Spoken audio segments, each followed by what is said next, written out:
تو جواب دیا جائے گا کہ تمہارے بچے کے قرآن پڑھنے کی وجہ سے. پھر کہا جائے گا کہ قرآن پڑھتا جا اور جنت کے درجے اور بالا خانے چڑھتا جا. چنانچہ وہ پڑھتا جائے گا اور جنت کے درجے چڑھتا جائے گا، خواہ جلدی جلدی پڑھے یا ترتیل سے. ترتیل کا مطلب ہوتا ہے رک رک کر، ٹھہر ٹھہر کر. ٹھیک ہے، تو آپ یہ دیکھیں کتنی خوبصورت ہے، یہ کتنی پیاری بات ہے، کتنی ہی زیادہ. میں اس کی خوبصورتی پر جتنا بھی ایمفیسس کیا جائے وہ کم ہے. یہ بات مجھے بہت پیاری لگتی ہے ہمیشہ.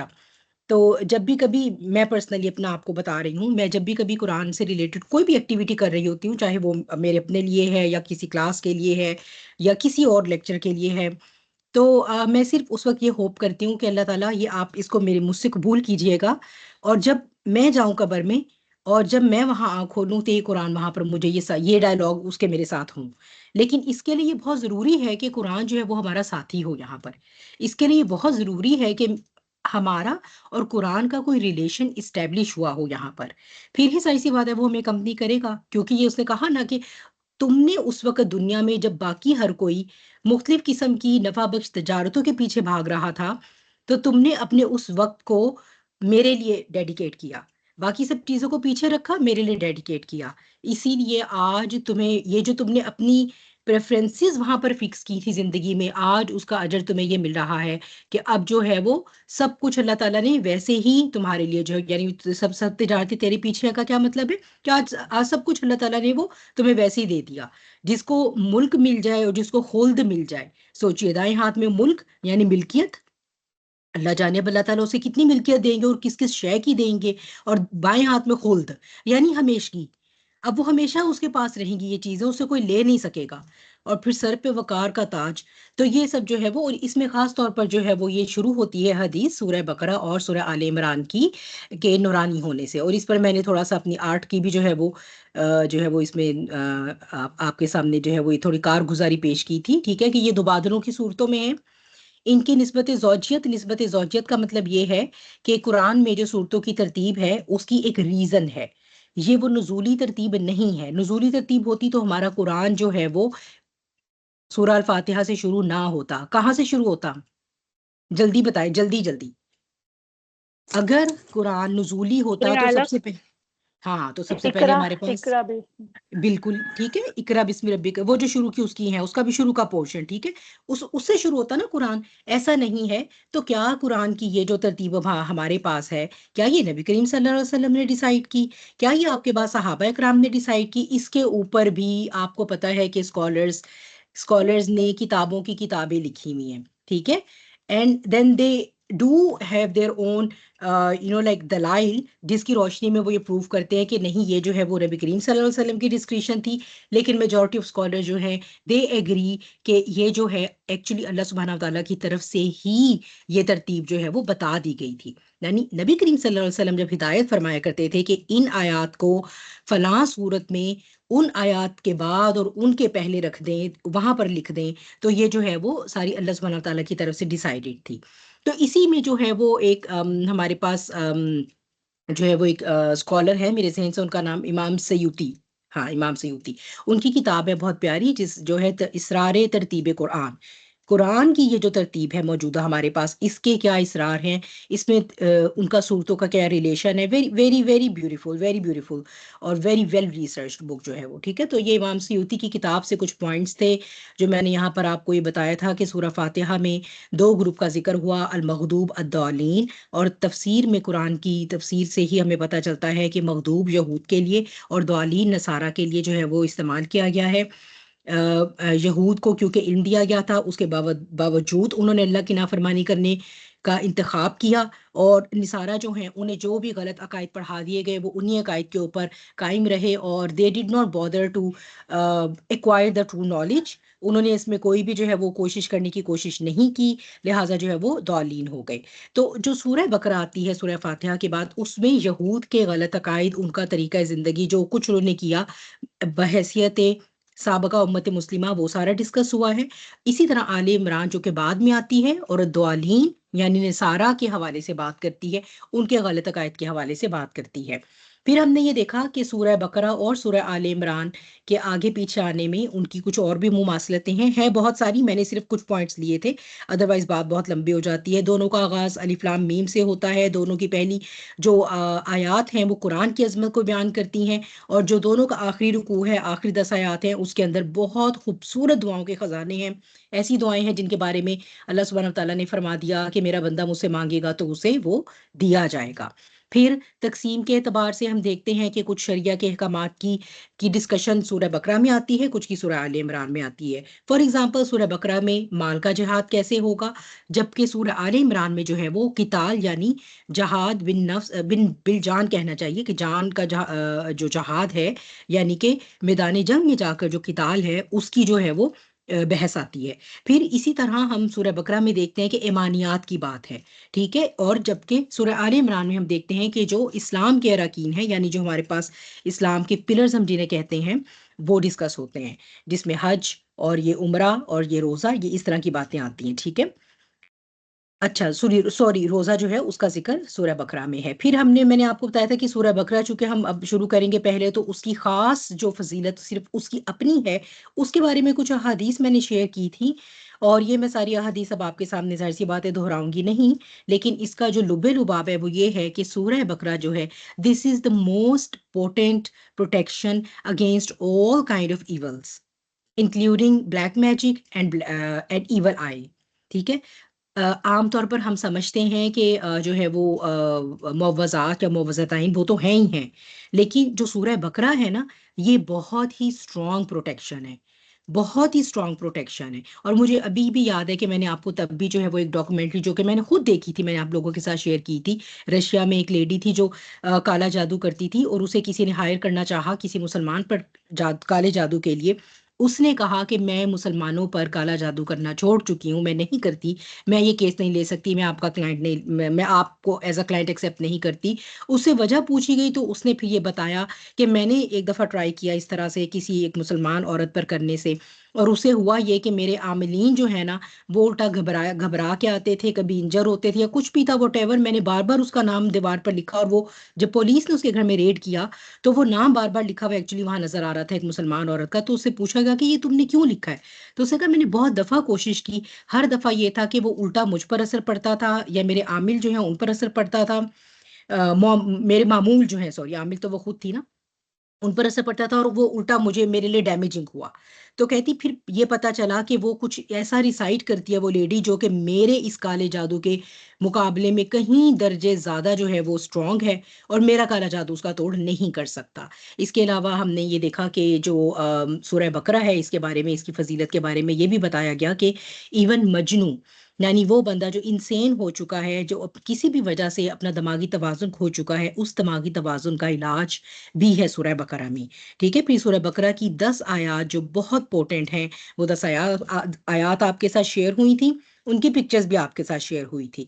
پھر اور بھی اس کی بہت سی فضیلتیں ہیں، یہ قرآن کی کوہان ہے، یعنی قرآن کا موسٹ پرومیننٹ حصہ ہے، ٹھیک ہے۔ پھر جو ہے وہ اس کے علاوہ ایک ہمارے جو ہے وہ قرون، آپ یہ کہیں کہ سلف میں سے جو ہے وہ ایک اسکالر ہیں، ان کا نام مجھے یاد نہیں ہے، let me go back to my notes, میں آپ کو بتاتی ہوں، انہوں نے اس کو جو ہے وہ فستات القرآن یہ ہے، ٹھیک ہے، قرآن کا خیمہ، فستات القرآن یہ نام جو ہے نا، وہ انہوں نے سورہ بقرہ کا اصل میں تجویز کیا، ٹھیک ہے، اگر میں آپ کو جو ہے وہ اس میں سے بتا سکوں، go back to my notes, چلیں۔ اچھا پھر جو ہے وہ ہم نے اس کی تقسیم کی بات کی کہ اس میں جو مضامین آئیں گے، یہ میں نے آپ کو اس کی تھوڑی سی انفارمیشن تھی جو آپ لوگوں کو آپ کی اپنی دلچسپی کے لیے ہے۔ آیات کتنی ہیں، یہ مدنی سورہ ہے، اس میں جو ہے وہ اتنی خبر ہیں، اتنے اس میں کمانڈس ہیں، اتنی اس میں جو ہے وہ نیگیٹو کمانڈس ہیں، نہیں یعنی منع کی گئی ہیں کن باتوں سے، اتنے حروف ہیں، ٹھیک ہے، ان کو کوئی ایسا آپ کو کریم کرنے کی ضرورت نہیں ہے۔ مضامین جو ہے وہ اس میں سب سے پہلے ہم نے دیکھا تھا کہ اس کا زمانہ نزول کون سا ہے، ویسے کسی کو یاد ہے کہ اس کا زمانہ نزول کون سا ہے؟ ویسے تو خیر میں نے آپ کے سامنے جو ہے وہ یہ لکھا ہی ہوا ہے اس کا، ٹھیک ہے۔ اچھا تو جو اسکالر تھے ان کا نام ہے خالد بن معدان، جنہوں نے اس کا نام جو ہے وہ فستات القرآن رکھا تھا، ٹھیک ہے۔ اچھا جی، زمانہ نزول، ہاں جی کوئی یاد ہے کسی کو؟ یہیں سے پڑھ کے بتا دیں کوئی میرا دل رکھنے کے لیے۔ آپ کے سامنے گراف بنا ہوا ہے، چارٹ بنا ہوا ہے. ہاں جی، کیا ہو گیا؟ اسکرین نظر آ رہی ہے نا، شیئر ہو رہی ہے نا میری اسکرین؟ غزوہ بدر سے پہلے غزوہ بدر سے پہلے تک زیادہ تر جو حصہ تھا اس کا، ٹھیک ہے. تو مدنی صورت ہے، تو اس میں جو ہے وہ حلال اور حرام کے مختلف شرعی احکامات کے جو ابتدائی صورتیں تھیں، یا جو ابتدائی احکامات ہیں حلال اور حرام کو لے کر، وہ آئے ہیں. جبکہ جو آخری اور حتمی ہیں وہ پھر سورہ مائدہ میں ہمیں نظر آتے ہیں. ٹھیک ہے، سورہ مائدہ جو ہے وہ سب سے آخر میں آئی ہے مدنی دور میں. تو یہ مدنی صورت ہے. ٹھیک ہے، کچھ آیات ہیں سود سے ریلیٹڈ، یا کچھ ایک دو آیات ایسی ہیں وہ پھر بعد میں جا کر نازل ہوئی ہیں. لیکن یہ کہ جو اس کا سب سے زیادہ، جو اس کا جسے کہنا چاہیے کہ بڑا حصہ ہے، وہ مدنی زندگی کے شروع میں غزوہ بدر سے پہلے آ گیا تھا، نازل ہو چکا تھا.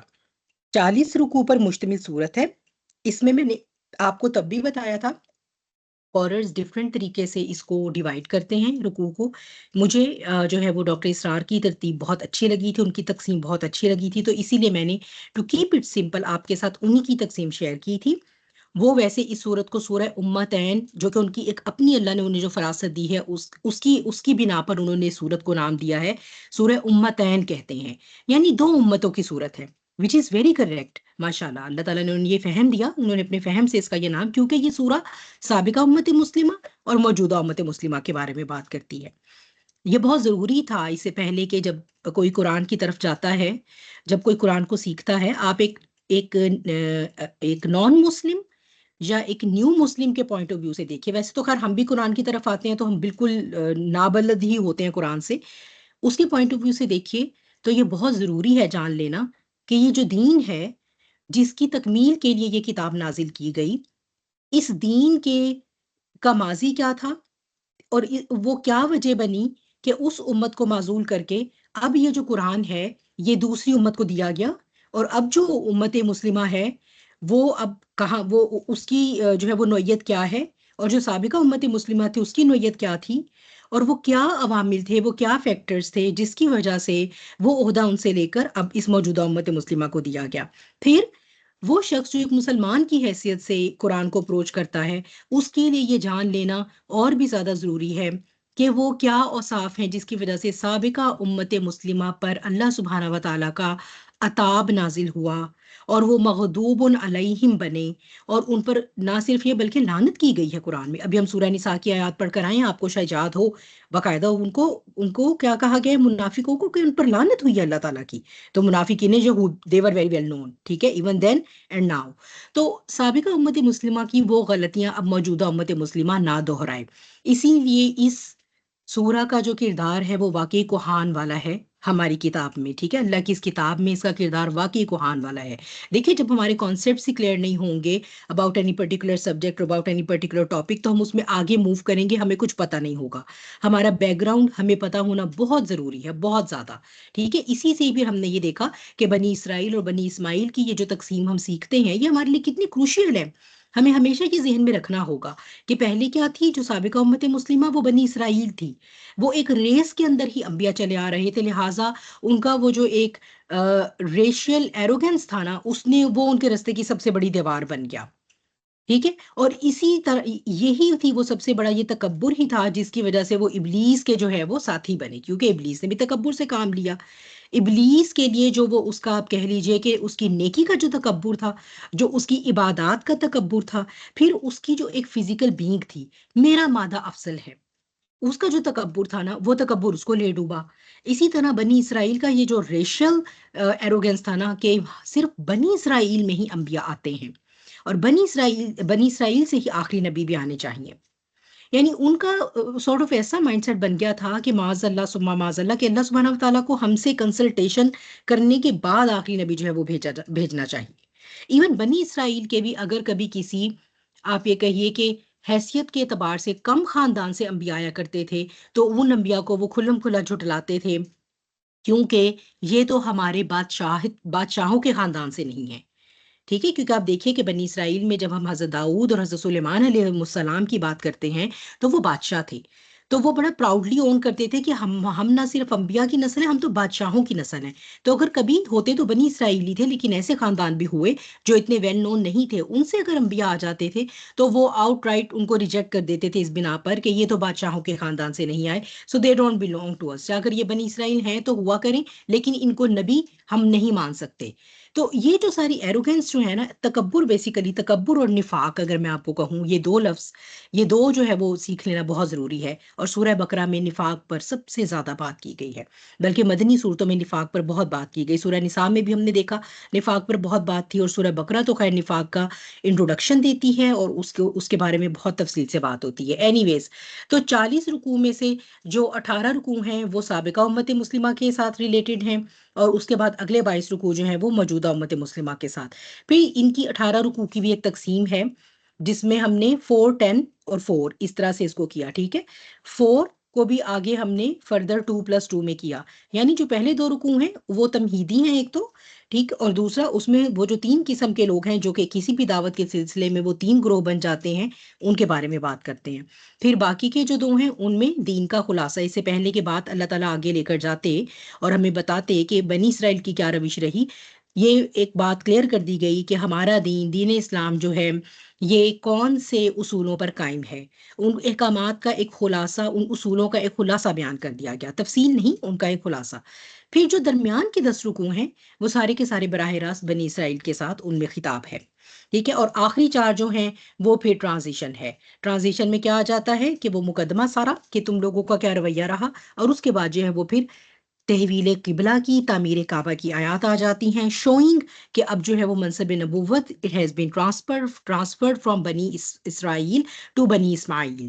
ٹھیک ہے، تو یہ جو ہے وہ اب انشاءاللہ جب ہم جائیں گے آگے تو پڑھیں گے. اس کے بعد موجودہ امت مسلمہ کو سارا وہ پیچھے تو کیس اسٹڈی کر کے آئے گی ہی، دیکھے گی ہی کہ کیا انہوں نے کیا کیا جو ہمیں نہیں کرنا. اس کے ساتھ ساتھ احکام شریعت جو ہے وہ اب ان کے لیے کس طرح ماڈیفائی ہوئے ہیں، کس طرح کیا ڈفرینسز ان کے اندر آئے ہیں. شریعت موسوی سے شریعت محمدی صلی اللہ علیہ وسلم میں اب جو ہے وہ جب ہم داخل ہو رہے ہیں تو اس میں کیا چیزیں ہیں جو ویسے ہی رہیں گی، کیا چیزیں ہیں جو ختم کر دی گئی ہیں، اور کیا چیزیں ہیں جنہیں تھوڑا سا چینج کیا گیا ہے، باقی رکھا گیا ہے لیکن کچھ تبدیلی کی گئی. عبادات کی بات آئے گی اور معاملات کی بات آئے گی. اور پھر ایک بہت بڑا جو اس میں ہمارے پاس ٹاپک ہے جہاد کا. جہاد اس میں 2 طرح کا جو ہے وہ خاص طور پر جس پہ ایمفیسس دیا جائے گا، جہاد بالمال اور جہاد بالنفس. اور جہاد بالمال کے سلسلے میں ہم دیکھیں گے کہ صدقہ کے اوپر جو ہے وہ اللہ سبحانہ و تعالیٰ جو آیات آئیں گی، ویری بیوٹیفل آیاز، ویری بیوٹیفل، اتنی خوبصورت پیرابلز، اتنی خوبصورت سملیز ہیں اس کے اندر. انشاءاللہ we will go into the detail when we will arrive at those آیات. تو پہلا رکوع ہم نے دیکھا 7 آیات پر مشتمل تھا. پہلی 5 مومنین کے بارے میں بات کر رہی تھی، اور 2 آیات میں کافروں کی بات ہوئی تھی. آپ لوگوں کو یہ سب جو ہے وہ آپ سب کو یہ انشاءاللہ یاد ہوں گی، آیات زبانی بھی یاد ہوں گی، آپ اسے پڑھتے ہوں گے، اکثر پڑھتے ہوں گے. ٹھیک ہے، تو یہ وہ سارے اوصاف تھے جو کہ مومنین کے اوصاف تھے. آف کورس میں اب ان کی دوبارہ ڈیٹیل میں نہیں جا رہی. ہم نے حروف مقطعات کے اوپر بحث دیکھی تھی، بہت لمبی بحث ہوئی تھی، اس لیے میں اس کو ریپیٹ نہیں کر رہی. ٹھیک ہے، یہ 4-5 پوائنٹ ہیں یہاں پر. یا تو یہ کہ ان کے کوئی معنی نہیں ہے، ٹھیک ہے، یا تو یعنی یہ ویسے ہی بس ایک مطلب بس مینشن کر دیے کہ ان کے کوئی میننگ نہیں ہے، لیکن اس کو خود ہی مفسرین نے اس رائے کو کراس کیا، کیونکہ قرآن کا کوئی حرف بھی جو ہے وہ بے معنی نہیں ہے. تو یہ ایک ہمارے ایمان کا جو ہے وہ حصہ ہے، تو اس لیے جو ہے وہ یہ تو ہو نہیں سکتا. نمبر 2، یا تو پھر یہ کہ نبی کریم صلی اللہ علیہ وسلم اور اللہ تعالیٰ کے درمیان کے یہ کچھ کوڈ ورڈز ہیں ایسے جس کا مطلب صرف نبی کریم صلی اللہ علیہ وسلم تک جو ہے وہ پہنچا دیا گیا. ٹھیک ہے، یہ یا تو ایک رائے ہے، یا یہ کہ جیسے جب ہم بھی اردو میں خط لکھتے ہیں تو ہم نے دیکھا ہے کہ جہاں کوئی تحریر ہوتی ہے تو کچھ چیزیں ہماری رائٹنگ سٹائل کا حصہ ہوتی ہیں، رسم الخط کا حصہ ہوتی ہیں. وہ they are not necessarily part of the speech, لیکن یہ کہ وہ ایک ہمارا آداب ہوتا ہے کوئی اسپیچ کا، تو یہ ہو سکتا ہے عرب کا کوئی معروف اسلوب ہو لکھنے کا، اس لیے یہ آئے ہیں. یا یہ کہ یہ قرآن کا اعجاز ہے کہ اللہ سبحانہ تعالیٰ ان کو جہاں پر مینشن فرماتے ہیں، اللہ سبحانہ تعالیٰ یہ بتانا چاہتے ہیں کہ یہی چند حروف تو ہیں جن کو استعمال کرتے ہوئے یہ پوری کتاب اتاری گئی ہے. تم جو بار بار کہتے ہو کہ یہ جو ہیں تمہارے ساتھی، ان پر جو ہے یا یہ ساحر ہیں یا یہ کاہن ہیں یا ان پر کوئی جنون طاری ہو گیا ہے، یا یہ کہ یہ تو جا کر کسی سے جو ہے وہ یہ ڈکٹیشن لیتے ہیں. ٹھیک ہے، اور اس پہ بھی تم ظلم یہ کرتے ہو کہ کہتے ہو کوئی اجمی ہے جسے جا کر ڈکٹیشن لیتے ہیں. ٹھیک ہے، تو اگر ایسی ہی بات ہے تو پھر تم تو عربی ہو، تم تو عربی زبان کے اسلوب سے بہت زیادہ واقف ہو. تمہیں تو چاہیے کہ پھر تم اس سے بھی کہیں درجے زیادہ اچھی اور جو ہے وہ کیپٹیویٹنگ کتاب لے کر آؤ. ٹھیک ہے، بلکہ ایسا کرو، نہ صرف تم بلکہ تم سارے انسان، بلکہ تم اپنے ساتھ جنات کو بھی ملا لو. تو یہ چیلنج 1400 سال گزر گئے ہیں، اور اللہ تعالیٰ نے چیلنج کو کی انٹینسٹی کو ریڈیوس بھی کیا. پہلے کیا کہا؟ ایسی کوئی کتاب لکھ کر لے آؤ. پھر کیا کہا؟ اس جیسی کوئی ایک صورت، 10 صورتیں یا اس جیسی کوئی ایک صورت بنا لاؤ. پھر کیا کہا کہ اس جیسی کوئی ایک آیت ہی لکھ لاؤ. اور تاریخ انسانی گواہ ہے، 1400 سال گزر گئے، آج تک بنین و انسان اور بنین و جن میں سے کوئی بھی اس چیلنج کو جو ہے وہ نہ کسی نے ایکسیپٹ کیا اور نہ ہی کوئی کوشش کی کہ وہ ایسی کوئی آیت بنا کر لائے. ٹھیک ہے، اور یا پھر یہ اس کے بارے میں قیدہ تھا کہ صحابہ اکرام نے تو کبھی بھی ہم جو ہے وہ حروف مقطعات کے بارے میں ہمیں کوئی ایسی بحث ان کی مطلب نبی کریم صلی اللہ علیہ وسلم سے from learning point of view نہیں پہنچتی، وچ مینس کہ صحابہ اکرام کا طریقہ یہ ہے کہ وہ عملی جو دین کے عملی پہلو ہیں ان پر اپنی توجہ مرکوز رکھتے ہیں. ٹھیک ہے، rather than going into the details جو شاید اتنی زیادہ بینیفیشل نہ ہوں، وہ کیا کرتے ہیں؟ وہ ان احکامات کی تفصیل پوچھتے رہے جن سے وہ خود کو بہتر انسان بنا سکتے تھے، یا وہ جن سے اپنی زندگی کو زیادہ سے زیادہ جو ہے وہ اللہ کے دین کے نمونے کے مطابق ڈھال سکتے تھے. ٹھیک ہے، پھر اس کے بعد مزید کچھ ہم نے ان آیات میں جو ہے وہ الفاظ کی جو جیسے ہم کرتے ہیں ہر آیت میں، ٹھیک ہے، ان کی جو ہے وہ ہم نے تفصیل دیکھی. ہم نے متقین کے کچھ اوصاف دیکھے.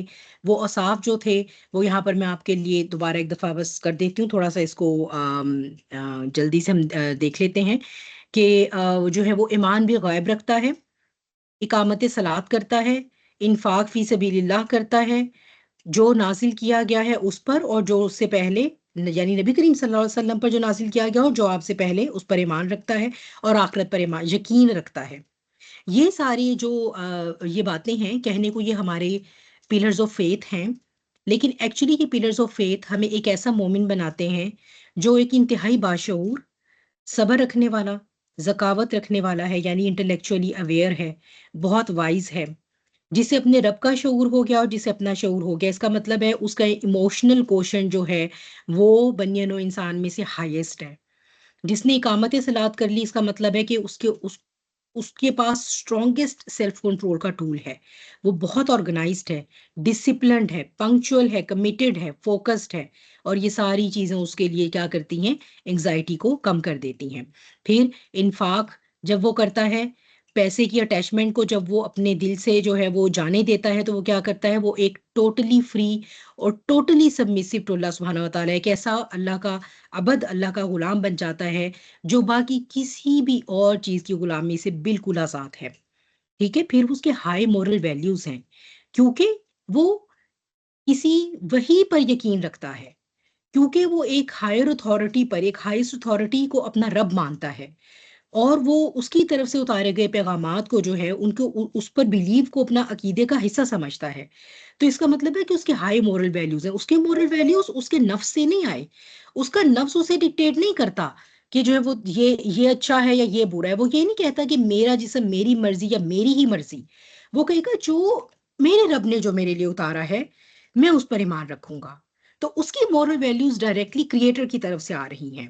پھر یہ کہ اگر وہ آخرت پر یقین رکھتا ہے تو اس کا مطلب ہے کہ اس کے اندر سیلف آف رسپانسبلٹی ہے، اس کے اندر سیلف اکاؤنٹیبلٹی ہے، خود احتسابی. ظاہر سی بات ہے، اگر جیسے مجھے اور آپ کو پتا ہوگا کہ بھئی مجھے جو ہے وہ سال کے اینڈ پر ایک پروفیشنل ایگزام میں بیٹھنا ہے، تو پھر پورا سال میں جو ٹیسٹ بھی دوں گی اس کے بعد میں اپنے آپ کو اسیس کروں گی. میں دیکھوں گی اس ٹیسٹ میں میں نے کہاں غلطی کی، کہاں پر میرے نمبر جو ہے وہ میری غفلت کی وجہ سے کٹے، کہاں میں اور زیادہ اچھا پرفارم کر سکتی تھی، کون سی چیز ایسی تھی جو چلو میری غلطی نہیں تھی، چلو وہ میرے بس سے باہر تھی، تو ٹھیک ہے میں اس پر اپنے اوپر اتنا ہارڈ نہ بنوں، لیکن جو ایریا میں امپروو کر سکتی ہوں وہ میں کروں، اور جب اگلا ٹیسٹ آئے گا تو I will try to perform even better. تو یہ چیز جو ہے، یہ سیلف اکاؤنٹیبلٹی جب ہم آخرت پر یقین رکھ لیتے ہیں تو یہ اس کا ایک ڈیفینیٹو جو ہے وہ ایک اس کا آپ کہیں کہ بائی پروڈکٹ ہے کہ وہ آئے گی ہی آئے گی. میں ہر زندگی کے امتحان کے ساتھ اپنا احتساب کروں کہ جو اللہ تعالیٰ نے مجھ پر یہ ٹیسٹ بھیجا تھا میں اس میں کس حد تک کامیاب ہو سکی. میں نے کتنے خود کو خود اپنا یعنی کہ ایگزامینیشن کرنا آؤٹ آف 100 مجھے کیا لگتا ہے کہ جب یہ ٹرائل آئی، کیا میں نے صبر سے کام لیا، کیا میں نے شکر سے کام لیا، کیا میرے ہاتھ پاؤں پھول گئے، کیا میں نے واویلا ڈالا، کیا میں نے اللہ پر توکل رکھا، کیا میں نے انسانوں یا یہ کہ میں نے انسانوں کی طرف دیکھا، ٹھیک ہے، یا یہ کہ میں نے مادی وسائل پر اپنا توکل رکھا. ٹھیک ہے، تو اس طرح سے میں خود اپنی نمبرنگ کرتی رہوں گی ہر آزمائش کے بعد ٹو میک اٹ شیور کہ مجھے اگلے ٹیسٹ میں زیادہ اچھا پرفارم کرنا ہے. تو یہ ساری چیزیں ایک متقی کا ایک ایسا نقشہ ہمارے پاس آیا جو ایک ایسا انسان ہے، یعنی یہ وہ ہے جسے آپ کہیے کہ اللہ سبحانہ و تعالیٰ کی نگاہ میں ایک مومن کو، متقی کو کیسا ہونا چاہیے، یہ ہے وہ. اور ابھی تو خیر اس میں اور بھی کوالٹیز ہیں، ہوں گی، جو ڈیفینیٹلی ہم ساری سب کا احاطہ تو نہیں کر سکتے، لیکن یہ کہ یہ بہرحال وہ آپ کہنے کے کچھ موٹے موٹے پوائنٹس تھے جو ہم نے اس وقت کلیکٹ کیے تھے. ٹھیک ہے، تو یہ جب ایک متقی کا نقشہ، اور پھر ہم نے یہ دیکھا کہ یہی ہدایت کا نسخہ ہے جو کہ ان آیات میں بیان کیا گیا، اور جس نے یہ ہدایت کا نسخہ پا لیا اس نے فلاح پا لی. اور فلاح کا مطلب تب بھی یہ کانسیپٹ میں آپ کا ریوائز کر دوں، ہم سمجھتے ہیں کہ شاید آخرت میں کامیابی. فلاح کا مطلب ہوتا ہے پھاڑنا، ٹھیک ہے، جیسے بیج کا زمین کو پھاڑ کر پودے کی شکل میں باہر نکل آنا، یا کسی شے کا اپنے غلاف کو پھاڑ کر چیر کر اس میں سے باہر آ جانا. جب وہ باہر آ جاتی ہے تو ہمیں نظر آ جاتی ہے. اس کا کیا مطلب ہے؟ اس مادی زندگی کی مصنوعیت کو، اس کے ایلیوژن کے پردے کو پھاڑ کر کسی نے اس کے اندر کا اصل دیکھ لیا، جان لیا نا، تو وہی انسان ہے جو کامیاب ہے. ٹھیک ہے، یہ اس کا مطلب ہے. اس کا یہ مطلب ہے یہ فلاح یہاں کے لیے ہے، یہاں کے لیے فلاح ہے، اور آخرت کے لیے فوز ہے، کامیابی ہے. ٹھیک ہے، فائزہ جو ہم نام بھی رکھتے ہیں. تو یہاں پر جس نے فلاح پا لی، یہاں پر جو اس قابل ہو گیا کہ اس مصنوعی، یعنی مصنوعی تو نہیں کہنا چاہیے، لیکن یہ ایک سراب ہے نا، اللہ تعالیٰ نے یہ سب جو ڈیکوریٹ کیا ہے اس دنیا میں، وہ ہمارے امتحان کے لیے ڈیکوریشن کی ہوئی ہے نا، تاکہ وہ ہمیں آزمائے. تو جس نے یہ حقیقت پا لی، جس کی آنکھوں سے یہ پردہ ہٹ گیا مادیت کا، اور وہ اصل دیکھنے میں کامیاب ہو گیا، وہی فلاح پانے والا ہے. کیونکہ اب اسے پتہ چل جائے گا کہ مجھے اپنا سارا کا سارا ٹائم اور ساری کی ساری انرجیز کہاں انویسٹ کرنی ہے. تو جب وہ یہ کرے گا تو اس کا مطلب ہے وہ فلاح یافتہ انسانوں میں شامل ہو گیا، اور اس کا یہ مطلب ہے کہ آخرت میں اس کو فوز یعنی کامیابی ملے گی. اینی ویز آگے چلتے ہیں. 2 آیات میں اللہ تعالیٰ نے کافروں کی بات کی اور بات ختم کر دی، کیونکہ یہ وہ لوگ ہیں جنہوں نے آلریڈی اپنے لیے ڈیسائیڈ کر لیا ہے، اور they aren't ready anymore to negotiate about it. انہوں نے اپنا جو کانسیپٹ تھا وہ بنا لیا ہے، اور وہ اسی کے ساتھ سٹک کر رہے ہیں. ٹھیک ہے، یہ آئیڈیا اللہ کے انکار کا انہوں نے اس کو اپنا لیا ہے، اور انہوں نے اسی کے ساتھ سٹک کیا ہے.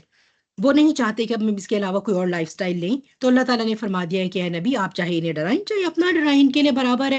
ٹھیک ہے، کیونکہ پرابلم کیا ہوئی، انہوں نے اللہ کی دی ہوئی جو فیکلٹیز ہیں ان کا استعمال ٹھیک نہیں کیا، لہٰذا اللہ تعالیٰ نے ان کے دلوں پر اب مہر لگا دی ہے، اور ان کے کانوں پر جو ہے وہ پردہ ہے، ان کی آنکھوں پر جو ہے وہ پردہ ہے، اور ان کے دلوں اور کانوں پر مہر لگا دی ہے. اور کچھ اور آیات میں اللہ سبحانہ تعالیٰ کیا فرماتے ہیں، ان کے کانوں میں گرانی ہے. گرانی کیا ہوتا ہے؟ بھاری پن. ٹھیک ہے، بھاری پن کب آتا ہے؟ ہمیں کب آتا ہے؟ جب ہمیں فلو ہوتا ہے، جب ہمیں سائنس بلاک ہوتا ہے تو ہمیں بھاری پن محسوس ہوتا ہے نا؟ کیوں ہوتا ہے؟ کیونکہ ایک بلاکیج ہو جاتا ہے. کیونکہ ہمارا کان، وہ جو درمیانی کان ہے نا جس میں ہوا ہونی چاہیے، وہ بلاک ہو جاتا ہے، اور اس کو بلاک ہونے کے بعد اس کے اندر پانی اکٹھا ہو جاتا ہے. جب پانی اکٹھا ہوتا ہے تو وہ ہمیں بھاری پن کرتا ہے ہمارے سر کو. ٹھیک ہے، تو گرانی، اور ہماری ہیئرنگ متاثر ہو جاتی ہے. ہم کہتے ہیں نا زور ذرا اونچی بولو، مجھے سمجھ نہیں آ رہی، میرا کان بند ہے. تو یہ ہے وہ گرانی. ٹھیک ہے، ان کے کانوں میں جو آپ کہیے کہ نافرمانی کی اور ان کی سیاہ کاریوں کی کا جو ہے نا وہ آپ سمجھے کہ اس کا گندا مواد جمع ہو چکا ہے. جب وہ جمع ہو چکا ہے تو وہ بیچارے جہاں پر ایئر ہونی چاہیے تھی وہ ایئر تو ہے نہیں. ٹھیک ہے، تو اب ہوا جو ہے وہ کنڈکٹ نہیں کرے گی تو جو ہے وہ ان تک ساؤنڈ ویوز جائیں گی نہیں، دماغ تک ساؤنڈ ویوز نہیں جائیں گی دماغ تک، تو سمجھ ہی کچھ نہیں آئے گی. ٹھیک ہے، کہنے کا مطلب یہ ہے جب روحانی جسم ناکارہ ہو جاتا ہے تو مادی جسم صرف جانور بن کے رہ جاتا ہے. وہ سنتا تو ہے، وہ دیکھتا تو ہے، دل دھڑک تو رہا ہے، بلڈ تو پمپ کر رہا ہے، لیکن اس کا وجود اس دنیا پر جو ہے وہ صرف جانوروں والا وزن رکھے ہوئے ہے. ٹھیک ہے، تو یہ بہت بڑی بات ہے، الارمنگ بات ہے. اللہ سبحانہ تعالیٰ جو ہے وہ ہمیں اس سے بچائیں. ٹھیک ہے، دوسرا رکوع میں نے آپ کو بتایا تھا کہ نفاق پر سب سے زیادہ بات ہوئی، منافقین. اب یہ وہ گروہ ہے جو کہتے ہیں کہ ہم ایمان لے آئے ہیں. وہ جو کافر تھے انہوں نے کہہ دیا صاف صاف ہم ایمان نہیں لے کر آئیں گے. یہ وہ گروہ ہے جو یہ چاہتے ہیں تھوڑی دنیا بھی ہاتھ میں رکھیں اور آخرت کو بھی نہ جانے دیں. ٹھیک ہے، دنیا کی جو ہے وہ چکا چوند رنگینیاں اور یہ جو اب عہدے ہیں اور یہ جو سٹیٹس ہے اس کو بھی نہ جانے دیں، اور کچھ ایسا کریں کہ آخرت بھی ہماری ہو جائے. اور یہ مائنڈ سیٹ رکھتے ہوئے جب وہ زندگی گزارتے ہیں تو وہ یہ سمجھتے ہیں کہ ہم دنیا کے انسانوں میں بھی بہت چالاک بن رہے ہیں اور بڑا کوئی ہم ان کو بھی دھوکہ دے رہے ہیں، اور وہ یہ سمجھتے ہیں کہ انہوں نے اس طرح اللہ تعالیٰ کو بھی معاذ اللہ ثم معاذ اللہ ٹرک کر لیا ہے، کرنے میں کامیاب ہو گئے ہیں۔ لیکن ایکچولی بات کیا ہے؟ بات یہ ہے کہ انہوں نے اپنے آپ کو دھوکے میں رکھا ہوا ہے، ٹھیک ہے؟ تو سب سے زیادہ نقصان میں اس لیے کون ہوگا؟ منافق۔ ہم نے سورہ نساء میں پڑھا، کراس ریفرنس بار بار کیونکہ ابھی ریسنٹلی پڑھا ہے، تو اس میں اللہ سبحانہ وتعالیٰ نے صاف صاف بتا دیا، فرما دیا کہ اسی لیے یہ جہنم کے سب سے نچلے طبقے میں ہوں گے، ٹھیک ہے؟ اور نفاق بھی جو ہے وہ جنگلی چوہا جو ہے نا، اپنے بل کے 2 سوراخ بناتا ہے، ٹھیک ہے؟ تو اپنے شکاری کو وہ جو ہے دھوکا، اپنے شکار کو دھوکا دینے کے لیے کیا کرے گا؟ وہ ایک سوراخ سے جھانکتا ہے، شکار سمجھے گا وہ اس سوراخ میں ہے تو وہ دوسرے سوراخ سے اندر گھسنے کی کوشش کرے گا تو وہ اسے وہاں سے پکڑ لے گا۔ تو دوغلا ہونا، ٹھیک ہے؟ زبان سے ایمان، دل میں کفر، نفاق پر بہت بحث ہوئی، بہت بحث ہوئی، کیونکہ نفاق نے مسلمانوں کو بہت نقصان پہنچایا تھا شروع میں، جب یہ مدنی زندگی کا جو دور تھا، ٹھیک ہے؟ اس طرح ان کی منافقانہ حرکات نے دین اسلام کو ڈیمیج کیا۔ یہ ہم بعد میں بھی مدنی صورتوں میں جو ہے وہ پڑھتے ہی رہیں گے، ٹھیک ہے؟ پھر جو ہے وہ تعویل خاص میں، اس میں اس وقت کے جو یہودی تھے مدینہ کے وہ مخاطب ہیں، تعویل عام میں اس کے اندر کوئی بھی ہو سکتا ہے، کوئی مومن جو کہ ایمان لے آیا، اس کو بہت اچھا لگا دین، اس نے تعلیمات سنی پڑھی، اور اس وقت تو خیر آقا کریم خود موجود تھے، ان کو دیکھتے ہی، ان کو ملتے ہی جو ہے وہ ایسا ہوتا تھا کہ لوگ ایمان لے آتے تھے، ٹھیک ہے؟ وہ بہت اچھا لگا، صحابہ کا جیسے لائف سٹائل دیکھا، اس دین کو پریکٹس کرتے ہوئے دیکھا، اخوت اور بھائی چارہ دیکھا مسلمانوں میں آپس میں، بڑا اچھا لگا، سب کچھ بڑا سب زبردست ہے، رنگین ہے، فوراً داخل ہو گئے، ٹھیک ہے؟ لیکن کیا ہوا کہ جب ٹف ٹائمز آئے، جب جہاد کی کال آئی، جب جو ہے وہ اچھا اب چھوڑو اپنے گھروں کو، بیوی بچوں کو، آرام کو، آسائش کو، مال بھی قربان کرو، جان بھی لے کر چلو، اب مشکل ہو گئی، اب پرابلم پڑنی شروع ہو گئی۔ تو کیا ہوا؟ وہ پھر آہستہ آہستہ چیز جو ہے وہ ایمان سے کفر تک لے گئی، ٹھیک ہے؟ یعنی پہلے پہل جو ہے وہ ہم نے جھوٹی قسمیں کھائیں، جھوٹے بہانے بنانے شروع کیے، پھر قسمیں کھائیں، وہ میں آگے جا کر آپ کو بتاتی ہوں جو نفاق کی سٹیجز آتی ہیں، ٹھیک ہے؟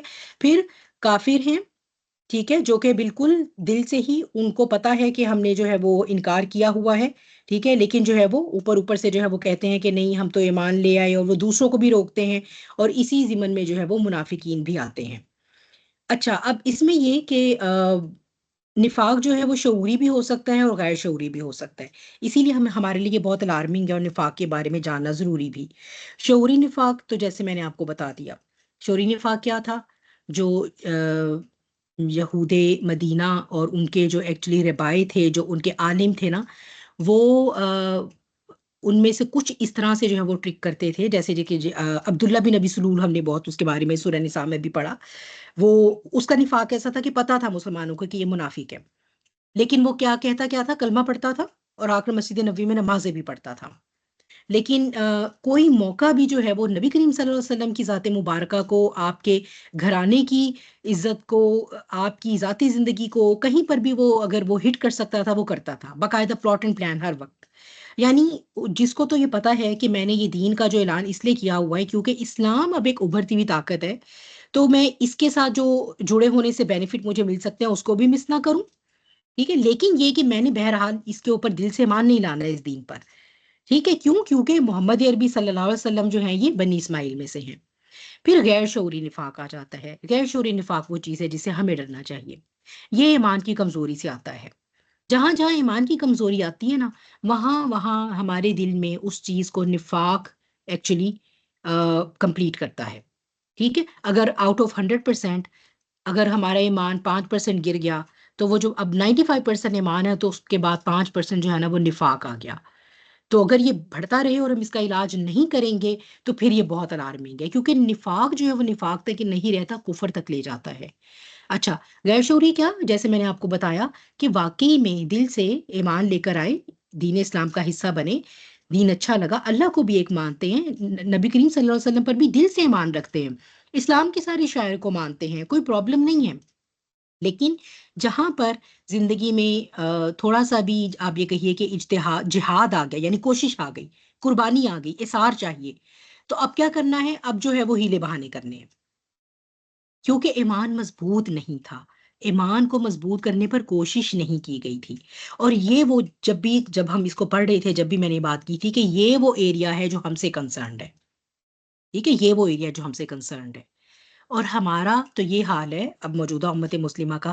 ہم تو زندگی کے یہ جو ہمارے روزمرہ زندگی کے رسوم و رواج ہیں نا، ہم تو ان پر بھی جو ہے وہ ہمارا ایمان تو اتنا گیا گزرا ہے کہ ہم تو ان پر بھی جو ہے وہ تعویلیں دیتے ہیں کہ لوگ کیا کہیں گے. تو آپ سوچیے کہ وہ جب ہم نے ایمان کو چھوڑا تب جو ہے وہ نفاق ہے وہ ہمارے دل میں، اور یہ غیر شعوری ہے. حالانکہ ابھی بھی اللہ الحمدللہ اللہ کو ایک ماننے پہ یا نبی کریم صلی اللہ علیہ وسلم کی محبت یا آپ کی رسالت یا اس پر الحمدللہ وہ ہم میں سے کسی کے دل میں کوئی شک نہیں ہے الحمدللہ کثیرہ. لیکن عمل میں پھر کیوں کوتاہی ہے؟ یہ ہے وہ غیر شعوری نفاق کی وجہ سے عمل نہیں ہم کرنا چاہتے. یہ بہت الارمنگ ہے جو ہم لوگوں کے لیے ہے. دیکھیے ایک وقت تک تو ہمارا ضمیر ہمیں کہتا بھی رہے گا کہ ٹھیک ہے دیکھو یہ غلط، پھر پتہ کیا ہوتا ہے، پھر وہ ضمیر تعویلیں دینا شروع کر دیتا ہے. کیونکہ ایک لمبا عرصہ انسان گلٹ میں رہ نہیں سکتا نا. پھر وہ ضمیر نہیں تم یہ جو کر رہی ہو نا کوئی بات نہیں، تمہاری نیت بہت اچھی ہے، چاہے بھلے عمل جو ہے وہ اللہ کی نافرمانی کا ہے، لیکن نہیں تمہاری نیت بہت اچھی ہے، تم آہستہ آہستہ جب حالات سازگار ہوں گی تو تم اس چیز کو چھوڑ دو گی. لیکن وہ انسان نہیں چھوڑتا بلکہ اس دلدل میں آگے ہی چلتا جاتا ہے.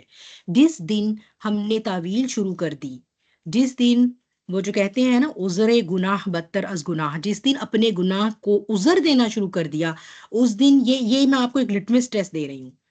جس دن تک تو آپ کی سوچ یہ رہے گی نا کہ ہاں میں واقعی یہ غلط کرتی ہوں اپنی زندگی میں واقعی یہ گناہ کر رہی ہوں اور مجھے اس سے بچنا ہے، حالانکہ میں کر رہی ہوں پر اللہ تعالیٰ آپ میری ہیلپ کریں، تو پھر بھی آپ سیف ہیں. تو امید ہے کہ انشاءاللہ آپ توبہ کریں گے اور اللہ آپ کو ہدایت کا راستہ بھی دکھا دے گا. لیکن جس دن آپ نے اس کو جسٹیفائی کرنا شروع کر دیا نا، بس وہ دن کیا ہے، ایمان کی موت ہے. اب جو ہے وہ یہ راستہ یہاں نہیں رکے گا، یہ آگے لے کر جائے گا اور گہری کھائی کی طرف لے کر جاتا ہے. بہرحال منافقوں کی کچھ خصوصیات کی بات ہوئی. ان کے قلب میں ایک مرض ہے، بیماری ہے. کیوں اللہ تعالیٰ نے بیماری کہا؟ کیونکہ اگر اس کو بیماری کے طور پر نہ کہا جاتا تو پھر اس کا جو ہے وہ علاج کرنے کی طرف توجہ نہ جاتی. تو یہ روحانی وجود کا اتنا بڑا مرض ہے کہ اللہ نے اسے قرآن میں مینشن فرمایا. ٹھیک ہے، اسی لیے کیونکہ تاکہ اگر ہم میں سے جس کے بھی دل میں جس کیپیسٹی میں بھی یہ بیماری ہے وہ اس کی طرف توجہ کرے اور ان آیات کی روشنی میں وہ اپنا محاسبہ کرے اور وہ یہ کوشش کرے کہ میں اس سے باہر نکلوں. تکبر کو ہم سمجھتے ہیں ابلیس تکبر کرتا ہے، ابلیس نے نہیں صرف تکبر کیا، ہم بھی کرتے ہیں. جب قرآن کی آیات کے مقابلے میں ہم جسٹیفیکیشنز رکھ دیتے ہیں تو کیا ہم تکبر نہیں کرتے؟ جب ہم یہ کہتے ہیں کہ ہاں نہیں ٹھیک ہے یہ تو بس سب جو ہے وہ ایسے ہی ہے، ہمیں زیادہ سمجھ آتی ہے کہ آج کل کے زمانے میں قرآن کو کیسے امپلیمنٹ ہونا چاہیے، یہ پتہ نہیں اب وہ 1000 سال پہلے کے جو اسکالرز ہیں وہ اس وقت کی باتیں کرتے ہیں، تو کیا یہ تکبر نہیں ہے؟ کیا ہمارے دل میں یہ مرض شک کا، حسد کا، تکبر کا یہ نہیں ہے؟ بالکل ہے.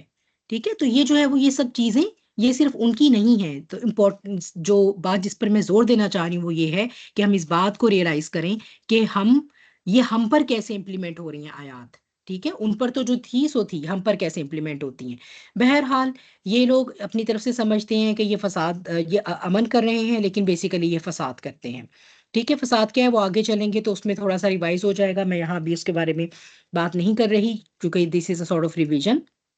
اچھا، اور یہ کہ پھر وہ اپنے تئیں سمجھتے ہیں کہ ہم تو بہت عقل مند ہیں، کس طرح ہم نے اپنی دنیا بھی بنا کے رکھی ہوئی ہے اور ہم نے اپنی آخرت کو بھی ہاتھ میں کیا ہوا ہے. ٹھیک ہے، ڈز اٹ ساؤنڈ فیملیئر؟ اپنے ہماری آج کل کی حالت کے ساتھ ڈز اٹ ساؤنڈ فیملیئر؟ ہاں یا نہیں؟ یس. کیسے کوئی اگزامپل دیں مجھے، کیونکہ ہم قرآن کا مطلب ہی یہ کہ ہم نے آپ نے اسے امپلیمنٹ کرنا ہے. کیسے؟ اپنے ارد گرد سے کیسے اگزامپل دیں گے؟ اپنی مثال لے لیتے ہیں. چلیں، کسی کے بارے میں ہم بات ہی نہیں کر رہے، ہمیں تو خود سیکھنا ہے. کیا ایسا نہیں ہے کہ ہم جو ہے وہ اپنی جو ہے وہ دنیا کو، جسے ہم کہتے ہیں دیکھیں دنیا داری بھی تو کوئی چیز ہے نا، دنیا داری کے نام پر اپنی نفس پرستی جاری رہتی ہے. ٹھیک ہے، ساتھ ساتھ کیا ہوتا ہے، چلو کوئی ہم نہ ایسا کرتے ہیں، کوئی قرآن کا درس بھی رکھ لیتے ہیں. چلے ہم ایسا کرتے ہیں کہ نا، اور پھر ہم بڑے فخر سے بتاتے ہیں میں تو ہر مہینے ایک دفعہ قرآن کا درس ضرور رکھتی ہوں اپنے گھر میں. ٹھیک ہے، یا پھر یہ کہ چلو قرآن خوانی کی محفل بھی رکھ لیتے ہیں، یا یہ میلاد بھی ہو رہا ہے. ٹھیک ہے، یا ہم غریبوں میں ہم تو جو ہے وہ اللہ کے نام کا بہت کھانا بھی تقسیم کرتے ہیں. ٹھیک ہے، دل کے اندر کبھی بھی یہ خیال نہیں آتا کہ اللہ کی دین کے ساتھ یہ جو مذاق میں نے شروع کیا ہوا ہے اس پر میری کبھی پکڑ بھی ہو سکتی ہے. That's the worst form of it. That's the worst form of it. ٹھیک ہے. پھر ہم یہ کہتے ہیں ہم نے تو قرآن کی کلاسز بھی جوائن کی ہوئی ہیں, ہم نے تو الہدا سے بھی کورسز کر رکھے ہیں, میں تو وہاں بھی کورس کرتی ہوں. ٹھیک ہے. تو وہ میں نے پہلے بھی ایسے آپ کو نقشہ بھی ایک کھینچا تھا, ویسے نقشے کے لیے I am not pointing out any one. ٹھیک ہے. خواتین جو ہیں وہ اپنا پورا سب کچھ پورا ہے, میک اپ ایوری تھنگ. ٹھیک ہے. جیسی کلاس ختم ہوتی ہے ساتھ ہی جو ہے وہ کانوں میں گھس گئے, اور وہ ہاں بہت اچھی کلاس تھی آج کی. آہستہ آہستہ آہستہ ہوتے ہوتے دیورانی کی برائی, نند کی برائی, فلاں کی برائی پہ بات چلی گئی. ٹھیک ہے. پھر یہ کہ ہاں بس وہ یہ ہے بچوں کو ہمیں دیکھے نہ کرنا تو پڑتا ہے, ایسے تو ہے ویسے تو ہے. تو یہ جو ہمارا لائف سٹائل ہے نا, یہ منافقت کا لائف سٹائل ہے in itself, which is very alarming for us. کیونکہ آپ دیکھیے کہ یا تو کافر ہو جائے نا انسان, کہتے کہ میں اللہ کو مانتا ہی, جیسے یہ مطلب لوگ ہیں یہ جو یہاں پہ رہتے ہیں جن کے ساتھ ہم رہتے ہیں. ٹھیک ہے. ٹھیک ہے. پھر وہ بکنی میں لیٹے بھی ہوئے ہیں بیچ پہ, وہ L G B T Q کو بھی انڈورس کرتے ہیں. ایٹ لیسٹ وہ اپنی آئیڈیالوجی کو پوری طرح سے اون تو کر رہے ہیں نا. اگر وہ اللہ کی کوئی نہیں مانتے تو اللہ کو مانتے ہی نہیں, بات ہی ختم ہو گئی. ٹھیک ہے. اور ایک طرف پھر وہ مومنین ہیں جو کہتے ہیں ہمیں مان لے آئے, اور اس کے بعد پھر وہ اپنا تن من دھن لگاتے ہیں, پھر چاہے وہ گردنیں بھی کٹوا رہے ہیں. ٹھیک ہے. جیسے آج کے دور میں بھی آپ دیکھیے نا, سعودی عرب میں ایسے اسکالرس جنہوں نے نہیں حق جو ہے وہ حق کی بات کہنی چھوڑی, تو وہ بیچاری پریزنز میں پڑے ہوئے ہیں, ہر دوسرے دن خبر آ رہی ہوتی ہے. کوئی 6 سال بعد ہے وہاں پریزن میں وہ فوت ہو گئے, تو کوئی وہ 8 سال بعد فوت ہو گئے. انہوں نے تو نہیں کبھی بھی کمپرومائز کیا نا, انہوں نے نہیں کہا کہ ہاں چلو ٹھیک ہے اب تو اس وقت طاغوت کی حکومت ہے, ہم بھی تھوڑا بہت کمپرومائز کر لیتے ہیں اسلام کی ٹیچنگز میں, تو چلو ٹھیک ہے چلنے دو جیسے چل رہا ہے. نہیں, یا تو وہ ہیں یا پھر وہ مومنین بھی ہیں. ایک عام انسان بھی, ایک عام بندہ مومن بھی ایسا ہوتا ہے جس کے رشتے چھوٹ جاتے ہیں, اس کا سب کچھ چھوٹ جاتا ہے, پر وہ کہتا ہے نہیں, اللہ کے حکم پر قائم رہنے سے اگر مجھ سے یہ شے چھوٹی ہے نا تو پھر اسی میں میری بہتری ہے. لیکن وہ قائم رہتا ہے. آپ کو اپنے ارد گرد نظر آئیں گے ایسے لوگ. لیکن یہ جو میرا اور آپ کا لائف سٹائل ہے نا, I am very sorry to say, یہ اس کے اندر پھر منافقت ہے. ٹھیک ہے. وہ جس میں ہم نے دنیا داری بھی کرنی ہے, اور جس کے اندر جو ہے وہ ہم نے اپنے نفس کو بھی خوش کرنا ہے, اور جس کے اندر جو ہے وہ ہم پھر جسے کہتے ہیں نا کہ دین, یہ سرخی پاؤڈر بھی لگا دیتے ہیں دین کا. ٹھیک ہے. تو یہ جو ہے وہ بہت پھر جو ہے وہ ایک منافقت کی بات ہے. اور اس سے ہم سمجھتے کیا ہیں, ہم یہ سمجھتے ہیں کہ جو باقی لوگ ہیں وہ بے وقوف ہیں, اسی طرح وہ منافقین سمجھتے تھے بے وقوف ہیں. ٹھیک ہے. یہ لوگ پاگل ہیں, ان کو جدھر کہا نہ آگا سوچتے نہ پیچھا چل پڑتے ہیں, نہ کوئی حساب لگاتے ہیں انہیں کہ دنیا کا کیا نقصان ہو جائے گا. اب بھلا ایسے بھی کوئی ہے کہ بیوی بچوں کو بھی چھوڑ دو, فصلیں بھی چھوڑ دو, اور یہ بھی اور وہ بھی, آخر کو واپس بھی تو آنا ہے نا. یہی تو نہیں کہ جہاد پہ ہی رہنا ہے. ٹھیک ہے.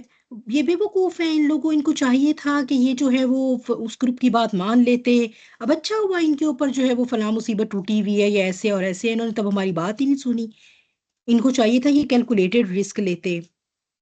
تو جہاں پر دین کا قیام آتا ہے نا, دین کا قیام, اس کے لیے پھر وہ انسان چاہیے ہوتے ہیں, وہ فوج چاہیے ہوتی ہے جو ایمان پہ کمپرومائز نہیں کرنے والی ہوتی.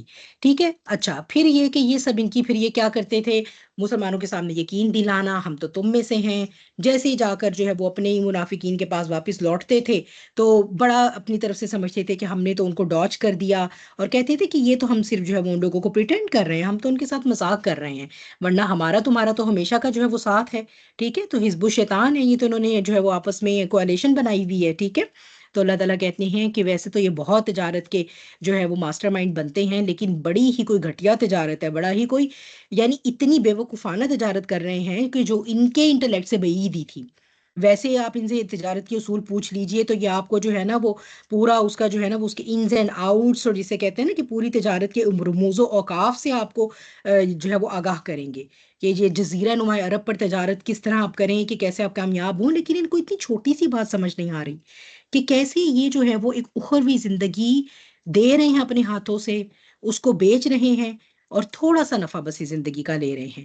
ٹھیک ہے. لیکن actually they already know that, لیکن وہ یہ صرف کر رہے ہیں کیوں, کیونکہ تکبر اور حسد کی وجہ سے. ٹھیک ہے جی. پھر اس کے بعد اللہ تعالیٰ نے کچھ پیرابلس دیے, وہ پیرابلس ہم بہت ڈیٹیل میں دیکھ کر آ چکے ہیں, ان میں دوبارہ تو ہم نہیں جائیں گے. نفاق کے کچھ درجے تھے جو میں بات کر رہی تھی, اس کو کنٹینیو کرتی ہوں. پہل کیا ہوتا ہے, یہ وہ نفاق ہے جو غیر شعوری نفاق ہے. دین اچھا لگتا ہے, چونکہ ہم بورن مسلم ہیں, ہم نے بچپن سے دیکھا تھا کہ چلو نمازیں تو پڑھی جا ہی رہی ہیں, قرآن خوانی بھی ہوتی ہے, آیت کریمہ کے ورد بھی ہوتے ہیں. ٹھیک ہے. باقی بھی داد بھی ہیں جو ہمیں بڑی اچھی لگتی ہیں. ہم نے وہ سب اپنائی ہوئی ہیں. جیسے ہی جو ہے وہ کسی صحیح دین کے ساتھ کچھ روشن آسائی ہماری ہوتی ہے تو ہم شروع میں جھوٹے عذر دیتے ہیں، ہم پارٹ نہیں بنتے اس کا. ٹھیک ہے، اسی طرح وہ منافقین جو تب تھے وہ مسجد نبوی میں نہیں جایا کرتے تھے، فجر اور عشاء کی نمازیں ان پر بہت بھاری تھیں تو جھوٹے عذر دے رہے، کیونکہ اس وقت میں نے آپ کو بتایا تھا نماز اٹینڈ کرنا جو ہے یا نہ کرنا، یہ مسلمان ہونے یا نہ ہونے کی، قانونی مسلمان ہونے یا نہ ہونے کا کرائٹیریا تھا. That was the bare minimum at that time. جو آج کا بہت اعلیٰ ایمان کا دعویٰ کرنے والا مسلمان بھی 5 وقت مسجد نہیں جاتا، اس وقت مسجد نبوی میں اگر کوئی ایک سے دوسری نماز نہیں اٹینڈ کرتا تھا تو اس کے ایمان کے بارے میں کوشچن سٹارٹ ہو جاتا تھا کہ آیا یہ ہم میں سے ہے بھی یا کہ یہ مرتد ہو گیا، نکل گیا دین سے. تو پھر وہ نہیں، میری تو طبیعت ناساز تھی، چھوٹے بیٹے کی خراب تھی، بیوی ٹھیک نہیں تھی، اہلیہ ٹھیک نہیں تھی.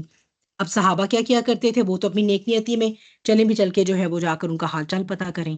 ٹھیک ہے، اب وہ ان کو الٹا جو ہے وہ مصیبت پڑ جاتی تھی کہ اب یہ جو وہ آ جائیں گے، تو اسی لیے وہ کیا، جب پھر سورہ نساء میں ہم نے کیا پڑھا کہ بیچارے وہ کسل کے ساتھ، کاہلی سستی کے ساتھ، اور جسے کہتے ہیں نا کہ مجبوری ہے کہ اب جائیں ہم کیا کریں، تو وہ اس لیے چلے جاتے تھے. ٹھیک ہے، پھر جب وہ عذر ان کے بڑھتے ہی گئے تو اب ظاہر سی بات ہے کہ سمجھ آنی شروع ہو گئی کہ یہ تو جھوٹے بہانے ہیں، تو پھر قسمیں کھانی شروع کر دی. نہیں نہیں، واللہ واللہ ایسے ہی ہے جو ہم کہہ رہے ہیں، آپ یقین کریں ہماری بات پر. اب جو ہے وہ کیا ہوتا ہے، جب یہ اسٹیج اب آگے جاتی ہے نا، گلٹ انسان میں جب زیادہ دیر تک رہتا ہے نا، تو پھر وہ اس کے اندر وینجینس پیدا کرتا ہے. اب بغض آنا شروع ہو گیا. کیا مصیبت تھی مسلمانوں کو بھی کہ یہ 5 وقت پہنچ جاتے ہیں نماز پڑھنے، نہیں ہماری طرح کے بھی ان کے اندر کچھ ہوتے تو چلو ہماری بھی جان چھوٹتی. تو اب یہ ان پریکٹسنگ مسلمز کے خلاف جو ہے وہ بغض آنا شروع ہو گیا. ٹھیک ہے، جیسے ہم کہتے ہیں نا ڈے ٹو ڈے میں یہ آ جاتی ہیں ہر جگہ، پتہ نہیں کیا محفل میں رنگ میں بھنگ ڈالتی ہیں. اچھے بھلے ہم جو ہے وہ ناچ مستی انجوائے کر رہے ہوتے ہیں، ٹھیک ہے، پھر آ جاتی ہیں، پھر ہمیں گلٹ بھی دلائیں گی، پھر یہ بھی آئے ہی نہ کریں. ٹھیک ہے، یہ آئے ہی نہ کریں یا یہ بھی ہماری طرح کی ہی ہو جائیں، تو وہ بغض آنا شروع ہو جاتا ہے پھر پریکٹسنگ جو دین کے اوپر جو ہے وہ قائم ہے ان کے لیے.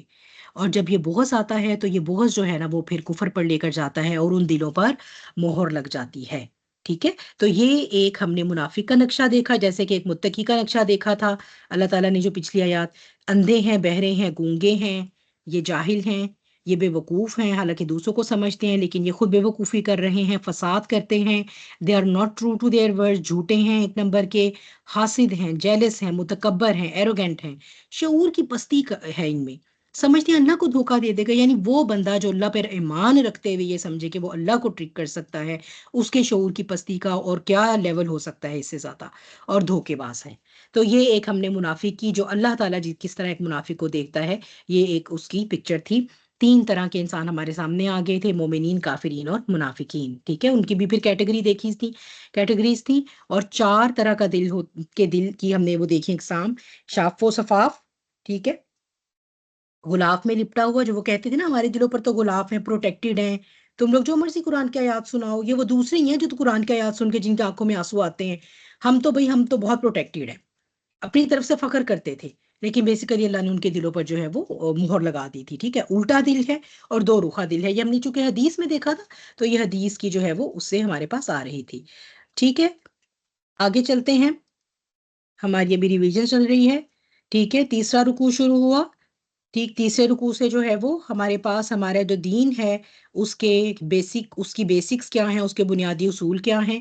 سب سے پہلا یہ کہ اللہ نے اپنی عبادت کے لیے پیدا فرمایا پوری خلقت کو. ٹھیک ہے، بنی نوع انسان اور بنی نوع جن کو اللہ تعالیٰ نے اپنی عبادت کے لیے، عبادت کا کانسیپٹ ہم نے دیکھا تھا. ٹھیک ہے، عبادت کا کیا تصور ہے کہ ہم صرف اپنے ریچولز پورے کر لیں، نماز پڑھ لی، کیا تصور ہے عبادت کا، جلدی سے کر دیں. ٹھیک ہے، پھر آگے چلیں. پھر مجھے ایسے لگتا ہے اگر میں بولتی رہوں تو مجھے لگتا ہے باقی سب سو گئے. ٹھیک ہے، جلدی سے کوئی بتائے گا ہم نے کیا سیکھا تھا عبادت کے بارے میں، کیا کانسیپٹ ہے؟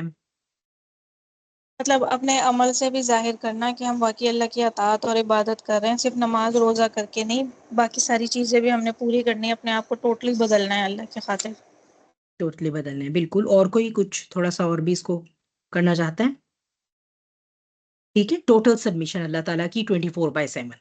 ٹھیک ہے، جو یہ کانسیپٹ ہمارے ذہن میں آ جاتا ہے کہ ہم صرف نماز پڑھتے ہوئے اللہ کا بندہ ہیں، لیکن جب میں کھانا بنا رہی ہوں، جب میں اپنے بچوں کو پک اینڈ ڈراپ کرنے جا رہی ہوں، جب میں ان کو اسکول بھیج رہی ہوں، جب میں ان کو کھانا دے رہی ہوں، تو میں اللہ کی بندی نہیں ہوں. یہ سیگریگیشن جو ہمارے دماغ میں آ گئی ہوئی ہے نا، اس کا یہ جو کانسیپٹ ہے سب سے پہلے ٹھیک کر رہا ہے قرآن. اللہ کا عبد ہوں میں، ہر حال میں اللہ کا عبد ہوں. ہر کام میں کر کیوں رہی ہوں اس دنیا میں؟ میں اپنے بچوں کو بھی اگر اسکول کی پک اینڈ ڈراپ کر رہی ہوں، میں کیوں کر رہی ہوں؟ کیونکہ میں یہ چاہتی ہوں کہ وہ جو ہے وہ بینیفیشل نالج حاصل کریں. اس بینیفیشل نالج حاصل کرنے میں مجھے ان کو ہیلپ کرنا ہے. تو یہ جو میں ان کو ان کے اسکول کا پک اینڈ ڈراپ دے رہی ہوں، یہ اس کے لیے ہے. یہ جو کھانا میں بنا رہی ہوں یہ اس لیے ہے کیونکہ اللہ نے جو رزق حلال مجھے دیا ہے، اس کے ذریعے میں ایک حلال رزق کا ایسا انتظام کروں، اسے پیلیٹیبل بنا کر اپنے لیے اور اپنے گھر والوں کے لیے، تاکہ یہ کہ وہ میرے اور ان کے جسم کا حصہ بنے، ہمارے جسم کو توانائی دے، تاکہ ہم حقوق اللہ اور حقوق العباد اچھے سے پورے کر سکیں. تو یہ it will all comes down to our intention, کہ ہم نے ہر وقت انٹینشنلی اویئر رہنا ہے اس بات سے کوئی بھی کام کرتے ہوئے کہ میں جو بھی کر رہی ہوں یہ میں اللہ کی بندی کی کیپیسٹی میں کر رہی ہوں. ٹھیک ہے، تو یہ ہے اللہ کی عبادت. یہ وہ کانسیپٹ ہے جو سب سے پہلے ہمیں دیا گیا. اور اللہ سبحانہ و تعالیٰ نے، میں نے آپ کو تب بھی بتایا تھا، توحید کے لیے جو سب سے زیادہ دلیل استعمال فرمائی ہے قرآن میں وہ ہے تخلیق. ٹھیک ہے، اللہ تعالیٰ کہتے ہیں تم کسی بت پر ایمان رکھتے ہو، یا کہ تم سورج کو اپنا رب مانتے ہو، یا ستاروں کو، چاند کو، یا آگ کو اپنا خدا مانتے ہو، یا یہ کہ تم جو ہے وہ آج کی ٹیکنالوجی کو اپنا خدا مانتے ہو، یا یہ کہ انسان خود ہی جب لامحدود اختیارات کا مالک بنتا ہے تو وہ اپنے آپ کو خدا ماننا شروع کر دیتا ہے. اس سارے خداؤں سے صرف ایک سوال ہے، یہ ایک چیز بھی صرف تخلیق کر کے دکھا دیں، صرف ایک بھی. اور اس کے جواب میں اللہ سبحانہ و تعالیٰ اپنی تخلیق کی اتنی ایگزامپلس دیتے ہیں قرآن میں، اور پھر اس تخلیق کو مختلف طریقوں سے. تو اللہ سبحانہ و تعالیٰ کہتے ہیں ٹھیک ہے کہ کسی نے نبوت خدائی کا دعویٰ کرنا ہے تو آئے پھر وہ کچھ پیش کرے نا، ظاہر سی بات ہے. ایسا ہی ہوگا نا جب ہم کمپیٹ کرتے ہیں کسی بھی فیلڈ میں. ٹھیک ہے، تو ایک آپ کہیے کہ ایک میدان کا ایک انداتا ہے، ایک دوسرا انداتا کھڑا ہو کے کچھ کلیم کرتا ہے کہ نہیں بھی آپ نمبر 1 نہیں، آج سے میں نمبر 1 ہوں. کہے گا ٹھیک ہے، آپ لائیے، آپ دکھائیے، اپنی کریشن سامنے لے کر آئیے، اپنا پورٹ فولیو پیش کیجئے، اپنی کچھ جو ہے وہ ہمیں اپنی وہ دکھائیے، کریٹیوٹی کچھ ہمیں دکھائیں، کوئی اپنی خدمات دکھائیں، کوئی پروف کریں. تو اللہ تعالیٰ کہتے ہیں ٹھیک ہے، کم ٹو آ جاؤ، میدان میں آ جاؤ، پروف کرو. ٹھیک ہے، میں یوں بارش برساتا ہوں، تم نے خدائی کا دعویٰ کیا، تم کسی اور طرح بارش برسا کے دکھا دو. میں نے یہ آسمان و زمین جو ہے یہ بگ بینگ کے ذریعے جو ہے وہ over the periods of some where around 14 billion years جو ہے وہ میں نے یہ بنائے، وہ بھی ابھی سائنس نے خیر خود کیلکولیٹ کی ہیں. ٹھیک ہے، ہو سکتا ہے اس سے بھی زیادہ ہوں. ٹھیک ہے، تم بھی ایک ایسا بگ بینگ کر لو، یا تم بگ بینگ نہ کرو، کسی اور طریقے سے کچھ تخلیق کرو، کوئی ایک آسمان تم بھی بنا کے دکھا دو. میں نے تو خیر 7 ہیونز بنائے ہیں. ٹھیک ہے، میری مخلوقات میں انسان ہیں، یہ سب جو بھی تمہیں زمین پر نظر آ رہا ہے، پھر یہ فرشتے ہیں، تم بھی کوئی مخلوق پیدا کر کے دکھا دو. تو یہ توحید کی جو آپ دیکھیں گے بحث ہے، اس پر ہم نے دیکھا عقیدہ توحید میں کہ اللہ سبحانہ و تعالیٰ نے جو ہے وہ ہمیں اس میں توحید عملی اور عقیدے کی توحید دونوں چیزیں جو ہیں وہ ہم نے آیا نمبر 21 22 میں اس کی ڈیٹیل دیکھی. پھر یہ کہ رسالت کی بات ہوئی اور قرآن کی بات ہوئی. رسالت کے بارے میں کہ کوئی رسول جو ہے وہ اس پر قادر نہیں ہے کہ وہ اللہ کی کتاب، اللہ کا کلام وہ لکھ سکے، اور پھر وہی اللہ تعالیٰ کا چیلنج آ گیا تھا ان آیات میں. پھر بات ہوئی آخرت کی، جنت کی اور جہنم کی. تو آپ یہ دیکھیے کہ سارے جو ہمارے بیسک ایمان کے جو پلرز ہیں نا وہ ڈسکس ہوئے ان آیات میں. ٹھیک ہے، کیونکہ ان کے بارے میں کانسیپٹ ٹھیک نہیں ہوگا تو ظاہر سی بات ہے کہ بات جو ہے وہ ٹھیک نہیں رہے گی، بات نہیں بیٹھے گی. پھر فساد، جو میں نے آپ کو پہلے بتایا تھا کہ فساد کو آگے دیکھیں گے. فساد، یہ جو فاسق ہے نا، فاسق یعنی منافق ہیں، بیسیکلی ان کو دوسرا نام دیا گیا فاسق. فاسق جو ہے یہ کھجور کا چھلکے سے یا چوہیا کا اپنے بل سے باہر آ جانا، اور جنگلی چوہیا اپنے بل سے باہر آتی ہے تو بہت تباہی پھیلاتی ہے. تو یہی ہے فاسق کا بھی. ان کا کام کیا ہے؟ یہ چاہتے ہیں کہ دو جو سب سے مضبوط پلرز ہیں جو امن کے اس دنیا میں، جو سب سے مضبوط اصول ہیں نا، ان کو جو ہے وہ برباد کیا جائے. یعنی ایک کیا، اللہ اور اس کے بندے کا تعلق، اس کو خراب کیا جائے، اور دوسرا کیا ہے، بندوں کا آپس میں تعلق. جب یہ دونوں چیزیں خراب ہو جائیں گی تو فساد فلرز ہوگا. ٹھیک ہے، تو اللہ اور بندے کے تعلق میں اللہ کا دین اس دنیا پر نافذ کرنا، جو کہ اللہ نے بندے کو خلیفہ بنا کے اس کو یہ ذمہ داری دے کر بھیجا، اس سے غافل کیے رکھنا. ٹھیک ہے، اور دوسرا یہ کہ بندوں کو آپس میں کاٹ دو، رشتوں کو کاٹو، قطع رحمی کو پھیلاؤ. ویسے ہی انسان کو انسان سے دور کر دیا گیا اسمارٹ ٹیکنالوجی دے کے. ٹھیک ہے، ہر کسی کو جو ہے وہ باقی اس کو دنیا میں بیٹھے گلوبل دوستوں کا تو پتا ہے، لیکن اسے یہ نہیں پتا کہ شہر میں جو ہے وہ بیٹھا کوئی جو میرا جاننے والا جو ہے وہ کس حال میں ہے، اسے میری کوئی ضرورت تو نہیں ہے. تو یہ چیزیں جو ہے وہ فساد فلرز کرتی ہیں. پھر اللہ سبحانہ و تعالیٰ نے خاص طور پر جب تخلیق کی بات فرمائی تو اس کے بعد انسان کو اس کی تخلیق کے بارے میں جو ہے وہ دعوت فکر دی ہے. اور اس پر ہم نے بہت لمبی بات کی تھی کہ ہمارے جو دور حیات ہیں، ادوار حیات ہیں، وہ کون کون سے ہیں. یہ تب ہم نے بہت لمبی بات کی تھی، اس کو میں نہیں ریپیٹ کر رہی. بس صرف جو بات ہے وہ یہ ہے کہ موت کو عام طور پر ہم سمجھتے ہیں کہ سب کچھ ختم ہو گیا، زندگی سیز ہو گئی، اور یہ کوئی ایسی حالت ہے جو بالکل اب کوئی اسٹیٹک حالت ہے. حالانکہ بات یہ ہوئی تھی کہ ہمارا جسم، ہمارا وجود، ایک ہمارا مادی وجود ہے، ایک ہمارا روحانی وجود ہے، اور ایک ہے وہ شعور. ٹھیک ہے، جیسے کہ اب ہم ہیں اس دنیا میں، ہمارا جسم، ہماری روح اور ہمارا شعور، تینوں کمپوننٹ ہمارے اس وقت ورکنگ ہیں. جب یہ تینوں کمپوننٹ ورکنگ ہوں گے جب بھی، تو اس کا مطلب ہے کہ وہ زندگی کی حالت کہلائے گی. اور جب ان میں سے کچھ بھی مسنگ ہوگا تو یہ پھر موت کی حالت کہلائے گی. اسی لیے برزخ کو ہم موت کیوں کہتے ہیں؟ مادی جسم قبر میں چلا گیا، روح جو ہے وہ برزخ میں اللہ عالم کہاں ہے، کبھی جو ہے وہ جاتی ہے جسم میں، کبھی اوپر جاتی ہے. ٹھیک ہے، جیسے بھی اللہ تعالیٰ نے اس کی رکھی ہے. اور شعور جو ہے وہ بہت مختلف سا ہے. وہ کچھ ایسا شعور ہے جیسے خوابیدہ قسم کا شعور ہے، جیسے ہم سو رہے ہیں. ٹھیک ہے، تو موت اس طرح نہیں ہے جیسے ہم سمجھتے ہیں، اور اسی پر بیس کر کے جو ہے وہ ہماری زندگی کے کچھ ادوار ہیں. ٹھیک ہے، عالم ارواح تھا، پھر اس کے بعد جو ہے وہ ہم سارے پھر دوبارہ غیر شعوری فیز میں چلے گئے. لیکن وہ عالم ارواح جو تھا، ہمیں اس کی میموری کوئی نہیں ہے. اب یہ دنیاوی زندگی ہے جس میں میموری اور ایوری تھنگ از انٹیکٹ. پھر ہم عالم برزخ میں چلے جائیں گے تو ہمارا دوبارہ سے وجود بکھر جائے گا، اس لیے ہم اس کو موت سمجھتے ہیں. پھر اخروی زندگی میں ہم پھر کمبائن کر دیے جائیں گے اپنے سارے کمپوننٹ کے ساتھ، اس لیے ہم اس کو زندگی سمجھتے ہیں. تو دو موت اور دو حیات کا جو ہے وہ اللہ سبحانہ تعالیٰ نے شاید میں ذکر کیا، اور یہ پھر اس وقت ڈیٹیلز ہم کر کے آ چکے تھے. ٹھیک ہے، لیکن اس سے جو ہے وہ اس کا سب کا بتانے کا مقصد کیا تھا؟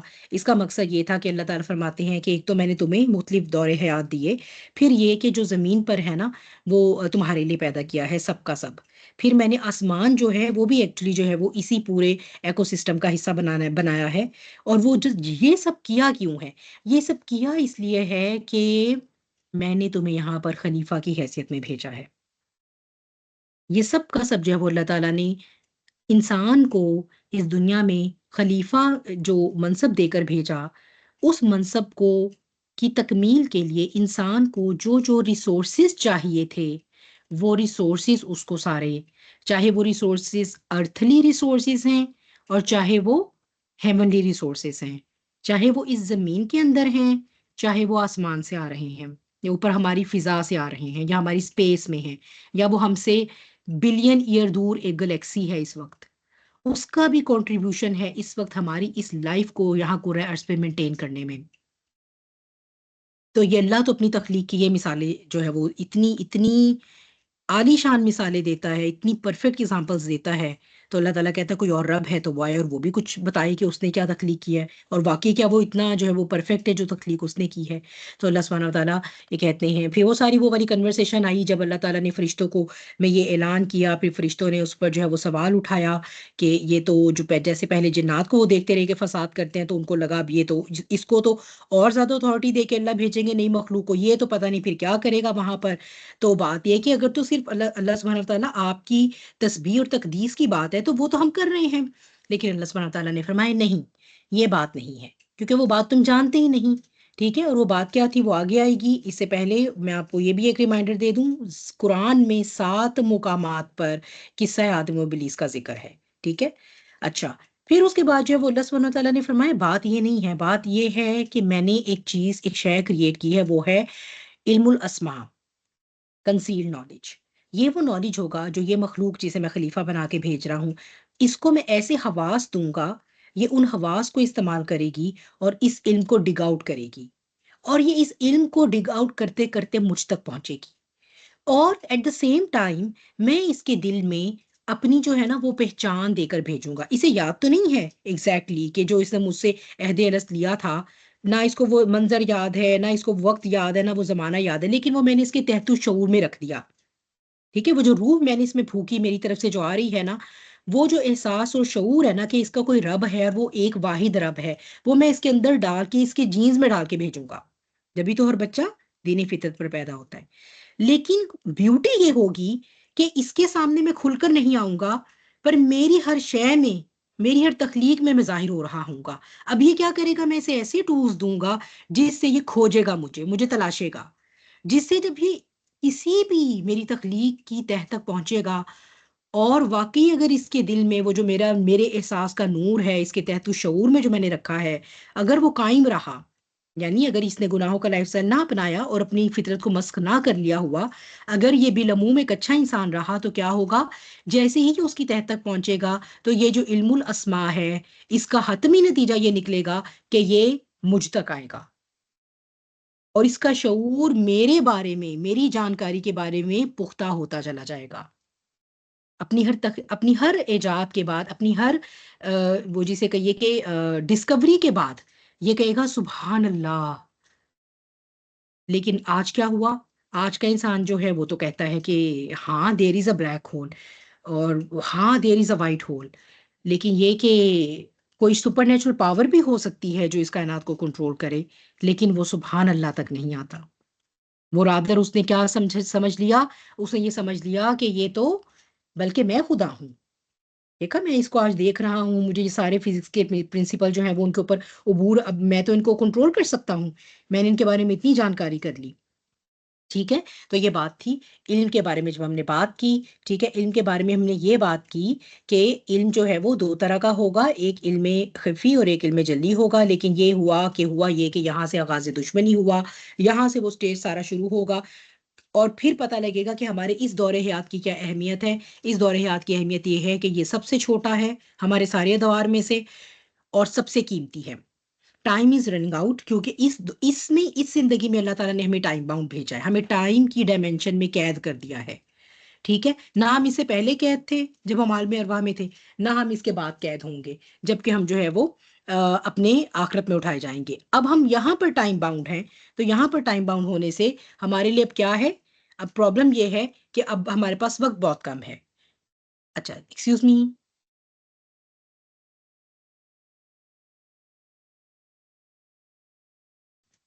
جی، بعد اعوذ باللہ۔ تو اب اس میں یہ کہ یہ ٹائم باؤنڈ ہے، لیکن اس کو کرنا کیا ہے؟ ٹھیک ہے، اب 3 گھنٹے کا پیپر ہے، مجھے کرنا کیا ہے، میرا سلیبس کیا ہے، اس کا مقصد کیا ہے، میں کیوں کر رہی ہوں، یہ سارے سوال آئیں گے لازمی۔ اسی لیے یہ سارے کانسیپٹ اللہ سبحانہ وتعالیٰ نے سورہ بقرہ میں کلیئر کیے۔ کرنا یہ ہے کہ تمہارا ایک سب سے بڑا دشمن ہے، تم سے پہلے بہت عبادت کر چکا، اس کی ایکسیس تھی آسمانوں تک، اتنا مقرب ہوا کہ اسے فرشتوں والی ڈیوٹیز دے دی گئیں۔ جب تمہیں تخلیق کیا گیا تو اس کو، اچھا، اس سے پہلے اس کا یہ ذہن تھا کہ اسے ایک خلیفہ یا کوئی بھی جو منصب ہوگا وہ اسے دیا جائے گا۔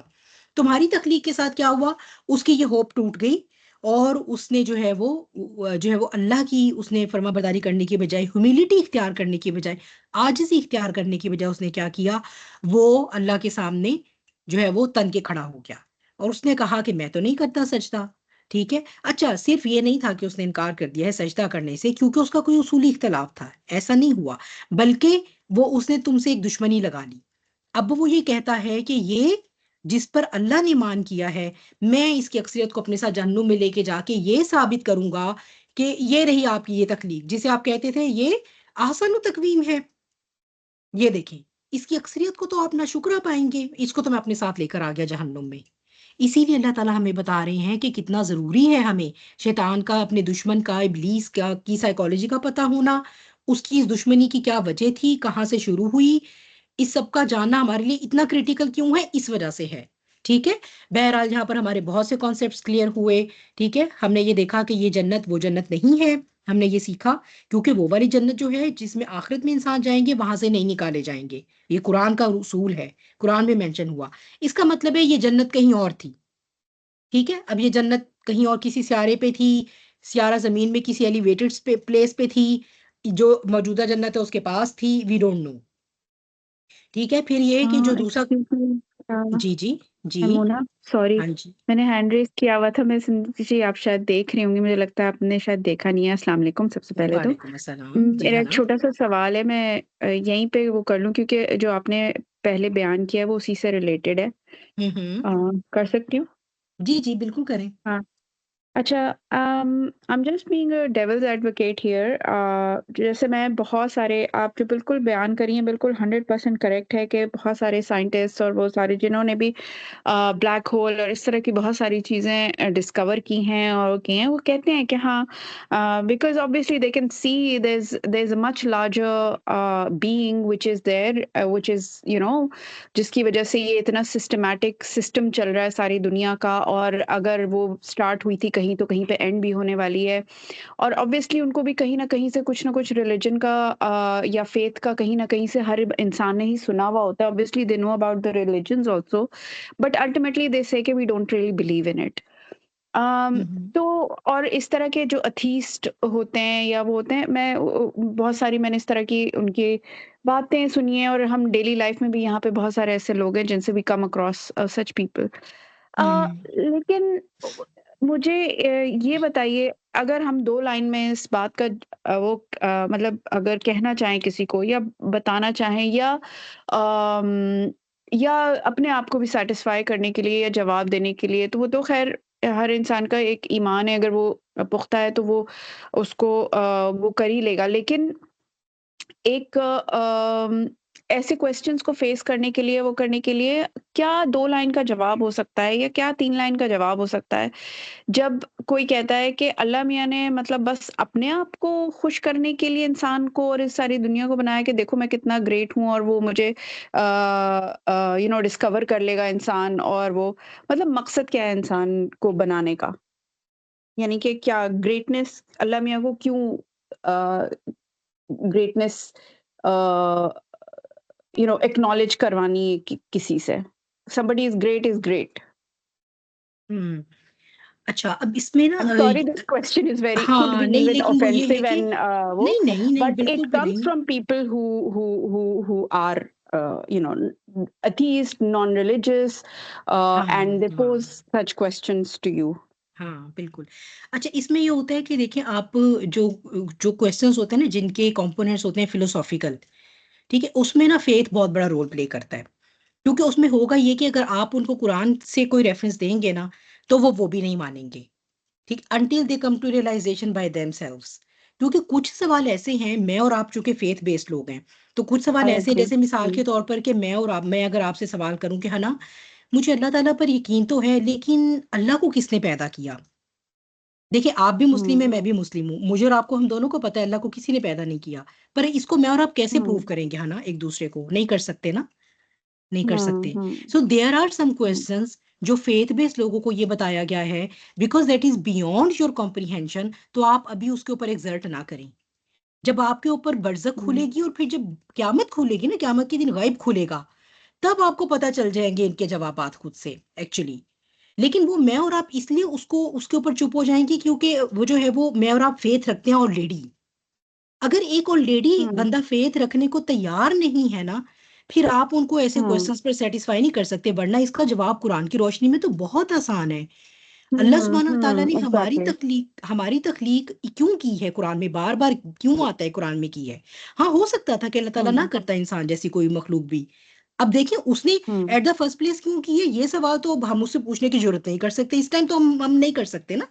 بعد میں چلو اگر ہم کوئی جنت چلے جاتے ہیں اور کسی کو کوئی اپنی کوئری کرنی بھی ہے سالو ٹھیک ہے تو وہ تو ایک بات کی بات ہے نا لیکن یہ کہ اس ٹائم پر اس نے اگر اب ہمیں بنا دیا تو کیوں بنایا ہے اس لیے بنایا ہے کیونکہ وہ اس نے جو ہے وہ ہمیں آزمانا ہے اس نے ٹیسٹ کرنا ہے کیونکہ بیسیکلی ہم اللہ کا ماسٹر پیس ہے. جو ماسٹر پیس ہوتا ہے نا it's been put to the test it's been put to the trial. اگر آپ آج کوئی کمپیوٹر بناتی ہیں کوئی چپ بناتی ہیں نا تو اس سے پہلے کہ آپ اس چپ کو ایکسیپٹنس دیں گی آپ اسے ایک ایکسٹینسو جو ہے وہ سیریز آف ٹیسٹ سے گزاریں گی نا اس سے پہلے کہ اس کو پروف کریں. اب اگر میں آپ سے یہ سوال پوچھوں کہ ہنا دیکھیں یہ چپ ایجاد کیے بغیر بھی تو آپ ہنا ہی تھیں آپ کے آخر آئیڈینٹی تھی آپ نہ کرتی اسے ایجاد کیا ہو جاتا؟ وہ آپ ہی بتا سکتی ہیں، وہ میں اور آپ اللہ کے ذہن کا جواب نہیں دے سکتے ان لوگوں کو. لیکن ہاں اب اس کا مقصد کیا تھا؟ اس کا مقصد یہ ہے کہ آپ نے آپ کے ذہن میں بہت زبردست ماسٹر پیس تھا، آپ اسے بنانا چاہتی تھیں، آپ نے اس کو بنایا، لیکن اب آپ اسے ایک سیریز آف ٹیسٹ سے پہلے گزاریں گی، اس کے بعد وہ اپروو ہوگا. یہاں اس دنیا میں جو ہم بھیجے گئے ہیں، یہاں ماسٹر پیس کا جو ہے نا وہ ایک سیریز آف ٹیسٹ ہے، ہمیں اس سے گزرنا ہے. اس سے گزریں گے تو قیامت والے دن پھر اللہ تعالیٰ اپروو کر کے اعلان کریں گے کہ یہ کامیاب رہا اور اس کو جو ہے وہ اب اس کا ریوارڈ مل جائے گا. ٹھیک ہے. باقی اب دیکھیں کہ ان کو میں ایگزیکٹلی یہ کلیم کروں کہ اللہ کے ذہن میں یا اللہ کی اس میں کیا ہے کہ اللہ نے ہمیں بنایا، تو یہ تو پھر وہی بڑا سوال آ جائے گا کہ اللہ کو کس نے پیدا کیا، اللہ سے پہلے کون تھا اور اللہ کے بعد کیا ہوگا. ان سوالات کے جوابات جو ہیں وہ یا تو مجھے نہیں پتا، میری کم علمی ہے، آئی اون اٹ. ٹھیک ہے. پروبیبلی ہو سکتا ہے کچھ ٹائم بعد میں نہیں، خود میں بھی لرن کر لوں. قرآن کے ہی اس میں پوچھ رہی ہوں کہ مطلب قرآن میں جتنی ہمیں نالج دی گئی ہے اس کے حساب سے جو ہے وہ کیا اس کے بارے میں کوئی وہ ہے مطلب اچھا، کوئی سو فار تو صاف. میرا یہی تھا نالج ہے نا، لیکن جی. اگر مجھے کچھ بہتر ورژن بھی ملا، کچھ اور بھی مجھے پتا چلا، انشاءاللہ آئی شیئر وتھ یو. ٹھیک ہے. آئی کیپ دیٹ ان صحیح مائی ہے. مائنڈ. سم ٹائمز چلو میں تھینک جو یو. پھر وہ یہ ہوتے ہیں نا جو ہمارے جو کمپیریزن پڑھا رہے ہوتے ہیں دین کا اسپیسیفکلی، جو ہاں پہلے ہاں ہاں. کرسچنس تھے پھر مسلم ہوئے، جس میں یہ وہ جو ہیں ہوں حمزہ یوسف بہت اچھے دائی ہیں اس حساب سے، ہم ان کو بھی پڑھ، کیونکہ ہوں دیکھیں جب آپ کمپیریزن آف ہوں. ریلیجن پڑھتے ہیں تو دیر آر سرٹن پوائنٹ جن کے بارے میں وہ آپ کو سکھاتے ہیں، تو جی پھر آپ بالکل. ان پوائنٹس کو سیکھ کر بھی زیادہ اچھا جیسے کر سکتے ہو. آپ کی نظر سے ہوں. گزرا، آپ بھی شیئر کیجیے گا. اگر میں نے انشاءاللہ کچھ اور مزید جانا تو میں بھی انشاءاللہ شیئر کروں گی. ٹھیک ہے. لیکن فی الحال میرے جو ہے وہ محدود نالج میں اس کا یہی آنسر تھا میرے پاس. ٹھیک ہے، چلیں صحیح آگے. صحیح صحیح ہے. جی جی بالکل. Thank you. جزاک اللہ. ویا کی بالخیر. ٹھیک ہے جی. تو پھر یہ ہوا کہ ہم یہ بات کر رہے تھے کہ یہ دشمنی کا آغاز یہ سارا ہمیں پتہ ہونا بہت کریٹیکل تھا، اس لیے اللہ سبحانہ تعالیٰ نے ہمیں 2 اصول بتائے.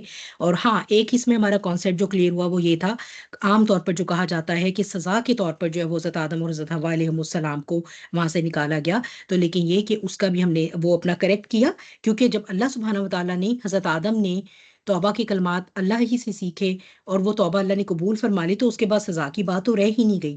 یہ تو اس کا مطلب ہے ہم نے اللہ کا پرنسپل چینج کر دیا. اللہ تعالیٰ جب توبہ قبول فرما لیتے ہیں پھر سزا نہیں دیتے اس پر.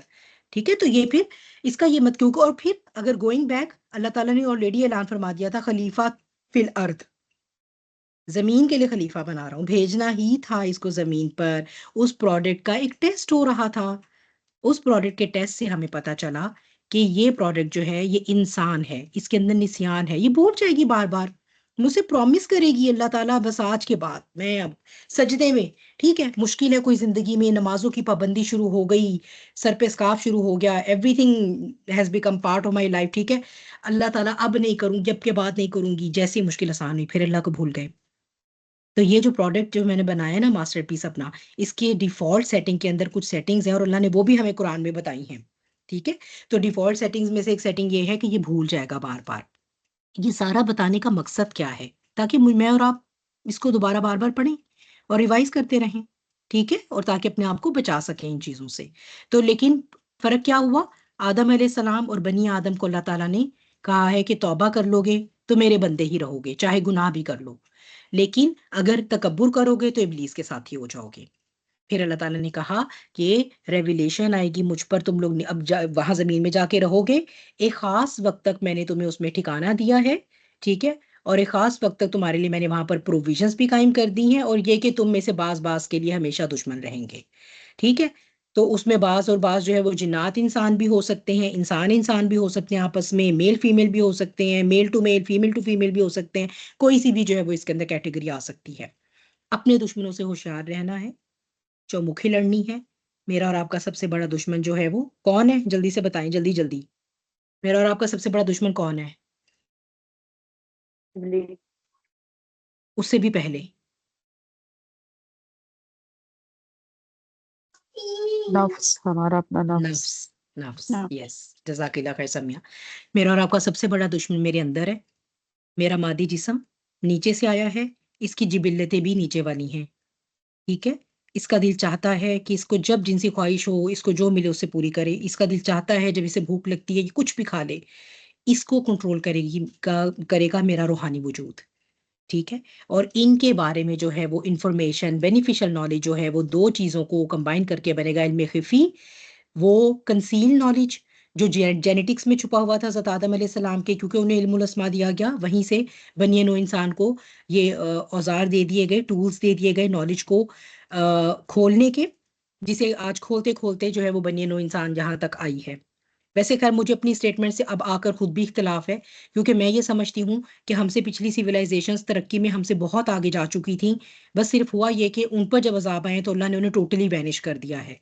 چونکہ جب سے جو ہے وہ حضرت عیسیٰ علیہ السلام کے بعد سے اللہ تعالیٰ نے، اللہ کی یہ جو ہے وہ سنت یہ چینج ہوئی ہے، اب اللہ تعالیٰ پورے مطلب اس کو بستی کو یا پورے اس خطے کو ختم نہیں کر دیتا، تو اسی لیے جو ہے وہ اب تب سے لے کر اب تک کی میں کہوں گی کہ جو وہ ہم نے اب علم اور وہ جو کچھ بھی ترقی کیا وہ اب آج اس کا پیک ہے۔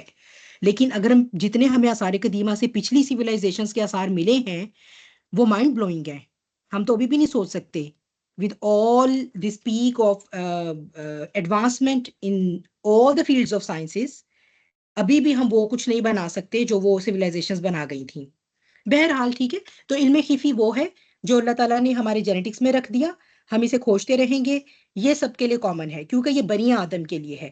اگر کوئی نان مسلم بھی اس کے اندر ریسرچ کرے گا تو وہ ترقی پا لے گا دنیا کی، جیسا کہ ہم دیکھ رہے ہیں آج، ٹھیک ہے۔ اور اگر مسلمان اس کے اندر انویسٹ کرتے تو وہ ترقی پاتے، جیسا کہ قرون اولیٰ کے مسلمان تھے، جیسا کہ میڈائیول ایجز آف یورپ تھے، جب مسلمان جو ہے وہ اسپین پہ حکومت کرتے تھے، یورپ پہ حکومت کرتے تھے، and they were the centre of knowledge, ٹھیک ہے۔ اس وقت دنیا کی بہترین یونیورسٹیز تھیں مسلمانوں کے دارالخلافہ میں، اسپین میں، ٹھیک ہے۔ اور دوسرا علم آئے گا علم وحی کا، جس نے کمبائن کر لیا ان دونوں کے ایسنس کو، اس نے وہ بینیفیشل نالج پا لیا جو اس کی نجات کے لیے ضروری ہے، ٹھیک ہو گیا۔ یہی ہے ہماری وہ دو آنکھیں، جب دونوں آنکھیں کھلی رہیں گی تو اس کا مطلب ہے کہ ہم نجات پا گئے، اور اگر ایک بھی آنکھ بند ہو گئی تو اس کا مطلب ہے کہ ہم دجل کا شکار ہو گئے، اور یہی ہے دجال، ایک آنکھ سے کانا۔ آج کا مسلمان جو ہے وہ علم خفی سے آنکھ بند کیے ہوئے ہے، اور آج کا جو ڈس بلیور ہے وہ علم وحی سے آنکھ بند کیے ہوئے ہے۔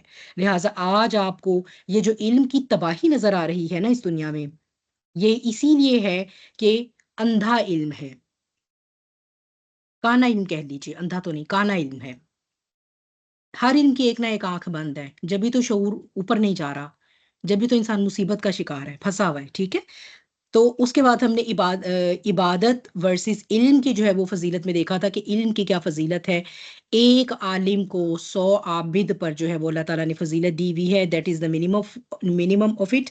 میں باقی اور زیادہ آپ کے ساتھ شیئر نہیں کروں گی، ٹھیک ہے۔ ہماری تو آج کی ریویژن ہی الحمدللہ اتنی لمبی ہو گئی کہ آئی واز ہوپنگ کہ ہم جو ہے وہ جا سکتے آگے، لیکن یہ مجھے لگ رہا ہے کہ نہیں جا سکتے۔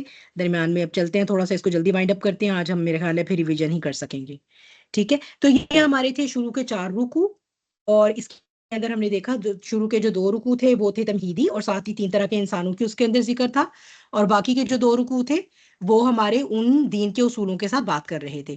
پھر آ گیا رکوع نمبر 5، براہ راست بنی اسرائیل کے ساتھ خطاب۔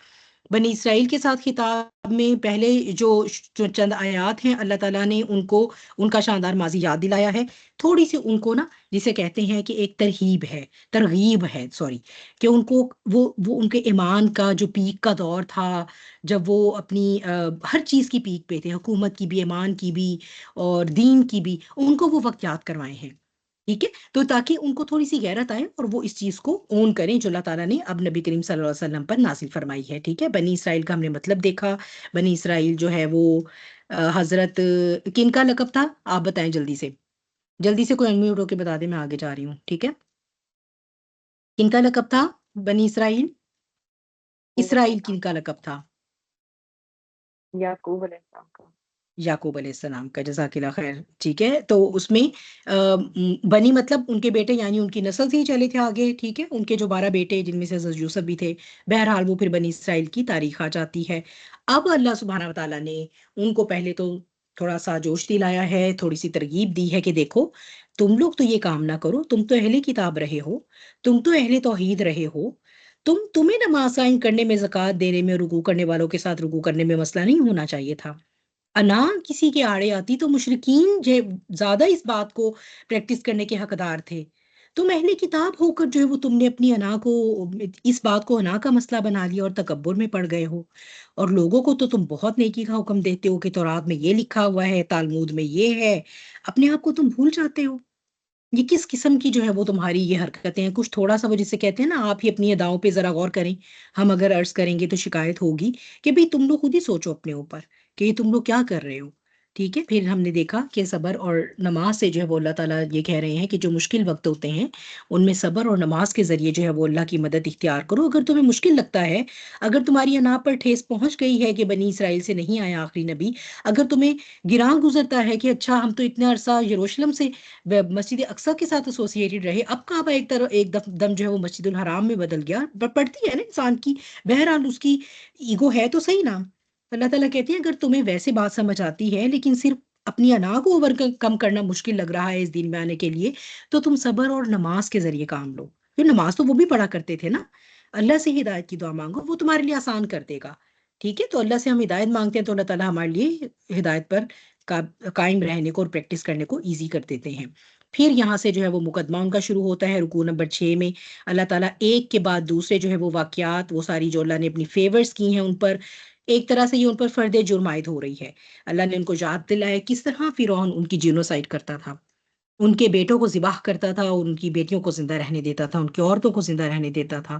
پھر ان کو سیکس سلیو بناتے تھے وہ، پھر ان کو جو ہے وہ ان سے کام لیا کرتے تھے، ان کو ویسے سلیوری لیا کرتے تھے. جو مرد ان کے یا جو لڑکے بچتے تھے ان کو جو ہے وہ اور جوانی تک پہنچ جاتے تھے ان سے غلامی کا کام لیا جاتا تھا. ٹھیک ہے، تو کس طرح سوچو تم کیا تمہارا لائف سٹائل تھا جب فرعون تم پر تھا، اور کیسے اللہ نے تمہیں اس سے جو ہے وہ نجات نہیں دی. اور یہاں پر پھر میں نے آپ کے ساتھ یہ جو سینائی پیننسلا ہے اس کی ایجپٹ میں، اس کی یہ سارا ہم نے میپ سے بھی دیکھا کہاں سے وہ نکلے، کہاں کو ٹریول کیا، کون سا سمندر تھا. ٹھیک ہے، بہرحال وہ ساری جب ہم نے جو ہے وہ جب پڑھی تھی تو اللہ تعالیٰ نے تمہیں اس ظلم سے نجات دی. تم نے اپنی آنکھوں کے سامنے سمندر کو جو ہے وہ 2 حصوں میں تقسیم ہوتے دیکھا. اس کے باوجود تم جب اترے ہو اس کے پار جا کر، تو تم جب موسیٰ علیہ السلام گئے ہیں اور اس سے پہلے بھی تم نے تم بستی سے گزرے ہو تو تم نے ان کو بچڑے کی پوجا کرتے دیکھ کر یہ فرمائش ڈال دی کہ ہمارے لیے بھی کوئی ایسا جو ہے وہ بنا دو اور ہم اس کی عبادت کریں. ابھی تمہیں وقت ہی کتنا گزرا کہ تم اتنا بڑا اللہ کا معجزہ دیکھ کر آئے ہو. پھر تم نے نہ صرف یہ مطالبہ کر دیا بلکہ جب حضرت موسیٰ علیہ السلام چلے گئے 40 راتوں کے لیے طور پر، تم نے ظالم و بچڑا بنا ہی چھوڑا. پھر بھی اللہ سبحانہ تعالیٰ نے اس شیر کے بعد تم سے معافی قبول کی.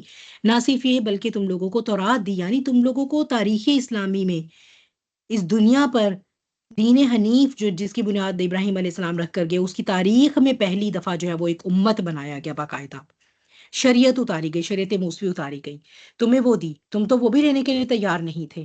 ٹھیک ہے، تم تو کہتے تھے کہ ہم تو نہیں مانیں گے یہ تو راج جو ہے وہ تم اللہ سے لے کر آئے ہوئے موسیٰ، جب تک کہ ہم خود جا کر نہ دیکھیں کہ کوہ طور پر تم اللہ سے ہم کلام ہوتے ہو. وہ لے گئے، ہم کلام ہوتے دیکھا، اس کے بعد مزید اور زیادہ جو ہے وہ جرت نہیں، اب تو ہم اللہ کو دیکھیں ہی گے تو ہم جو ہے وہ ایمان لے کر آئیں گے اللہ پر. پھر اللہ تعالیٰ نے ان کو سزا دی، ان پر ایک ایسی بجلی کڑکی کہ پھر جو ہے وہ سارے وہ موت کا شکار ہوئے. دوبارہ اللہ تعالیٰ نے انہیں زندگی دی. ٹھیک ہے، تو پھر جو ہے وہ اللہ تعالیٰ نے ان کی توبہ قبول فرمائی. پھر ان پر اللہ تعالیٰ درمیان میں تھوڑا سا جو ہے وہ سیکوینس سے ہٹ کے پھر جب تم اترے تھے یہ صحرائے سینا میں، تو تم پر بادلوں کا سایہ، من و سلوہ کا نزول. ٹھیک ہے، یعنی 2 طرح کی انسان کی ضروریات ہوتی ہیں سسٹیننس کی، اس کو رہائش چاہیے ہوتی ہے، اس کو خوراک چاہیے ہوتی ہے. تمہارے لیے کچھ بھی ایسا نہیں تھا وہاں پر اپیرنٹلی، کوئی گھر نہیں بنے ہوئے تھے، کوئی خیمے نہیں لگے ہوئے تھے. تم پر بادل اللہ نے ایسے وہ وہاں پر ڈالے جنہوں نے ہر طرح کی ریڈیشنز کو بلاک کیا، ٹھنڈک بھی دی، نہ صرف سایہ دیا بلکہ ٹھنڈک بھی دی، یو وی ریڈیشنز بھی بلاک کی. ٹھیک ہے، تمہیں اس صحرا میں، اور پھر تمہیں اللہ تعالیٰ نے من و سلوہ کی شکل میں ایسی خوراک اتاری جس کے اندر جو کہ ایک بیلنس ڈائٹ تھی، اس کے اندر پروٹینز بھی تھی، کاربوہائیڈریٹس بھی تھے، اور اس کے اندر فیٹس بھی تھے.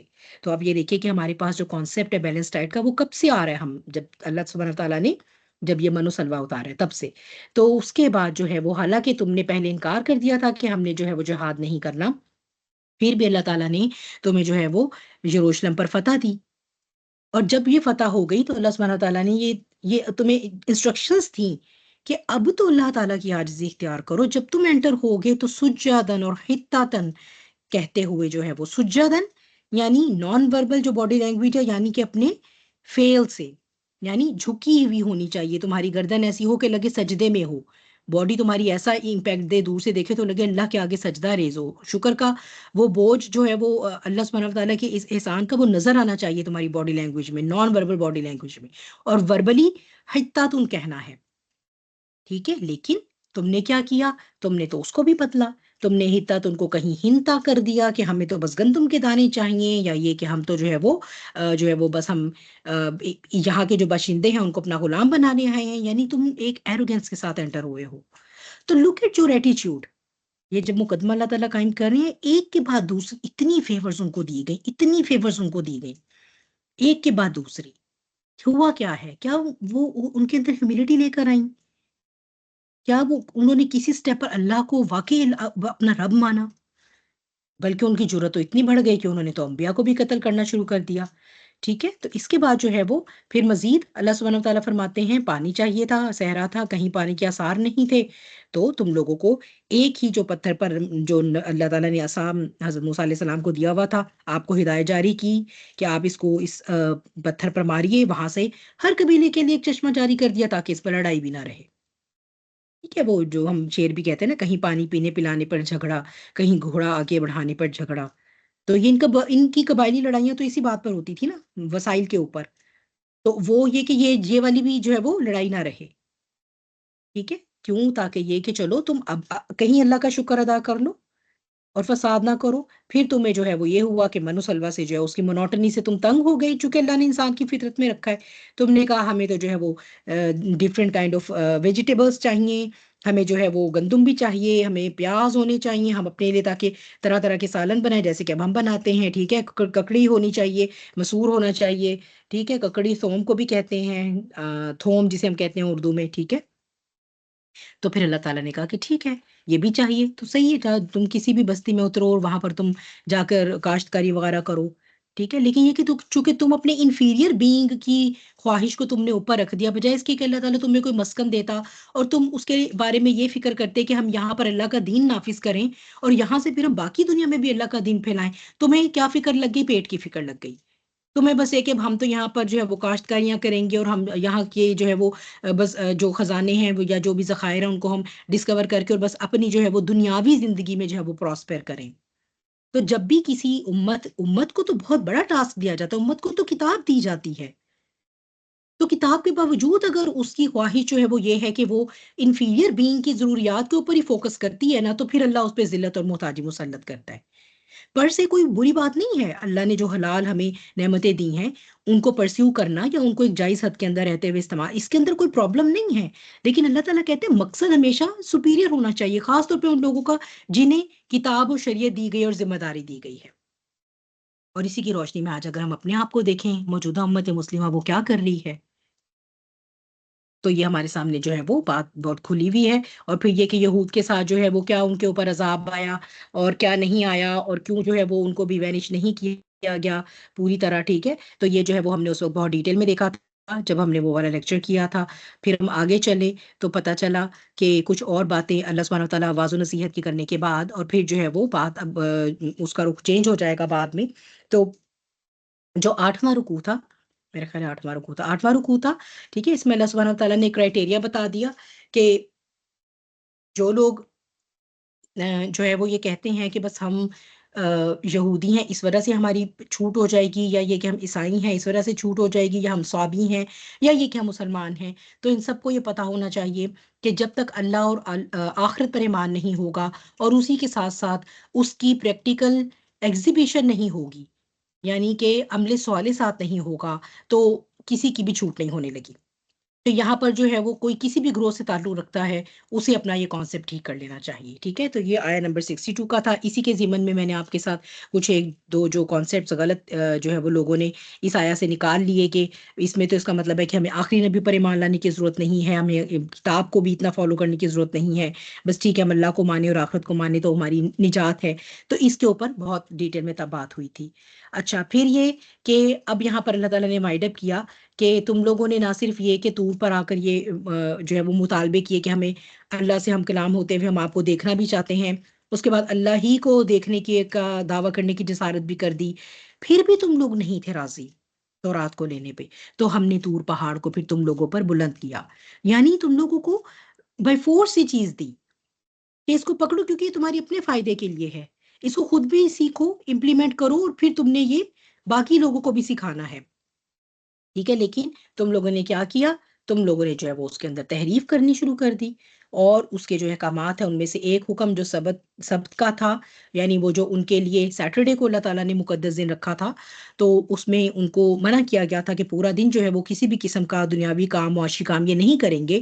تو اس کو بھی انہوں نے اللہ تعالیٰ کو اپنی طرف سے ٹرک کیا. اچھا ہم مغرب سے پہلے پہلے جو ہے وہ جمعے کو جال ڈال دیں گے، اور جب ہفتے والے دن مغرب ہو جائے گی تو ہم جال نکال لیں گے، اور اس طرح سے جو ہے وہ ہماری دنیا بھی ہمارے ہاتھ میں رہے گی. اور بھئی ہم یہ کہیں گے کہ پورا ہفتے کا دن تو ہم نے کچھ نہیں کیا نا. تو اس لیے اللہ تعالیٰ نے پھر اس کی ان کو سزا دی، اور ان کو جو ہے وہ کہا کہ ہو جاؤ تم ذلیل بندر. کہ نہ صرف ان کو مسخ کیا بلکہ اس کے ساتھ تضحیق اور ان کی جو ہے وہ جسے کہتے ہیں to add insult to the injury, کہ وہ انسلٹ بھی، وہ ایک انسلٹنگ بھی تھا ان کے لیے اور وہ سزا بھی تھی. تو پھر یہ کہ اس کے بعد ہم نے دیکھا کہ وہ والا واقعہ آیا بہت ڈیٹیل میں، اور سب سے زیادہ ڈیٹیل میں یہی واقعہ آیا. ورنہ باقی آپ دیکھیے فرد جرم جب اللہ سبحانہ وتعالیٰ عائد فرما رہے ہیں تو اللہ تعالیٰ نے صرف مینشن کیا ہے ان تمام واقعات کو، جو کہ جن کی پھر تفصیل آگے قرآن میں مختلف مقامات پر ملتی ہے.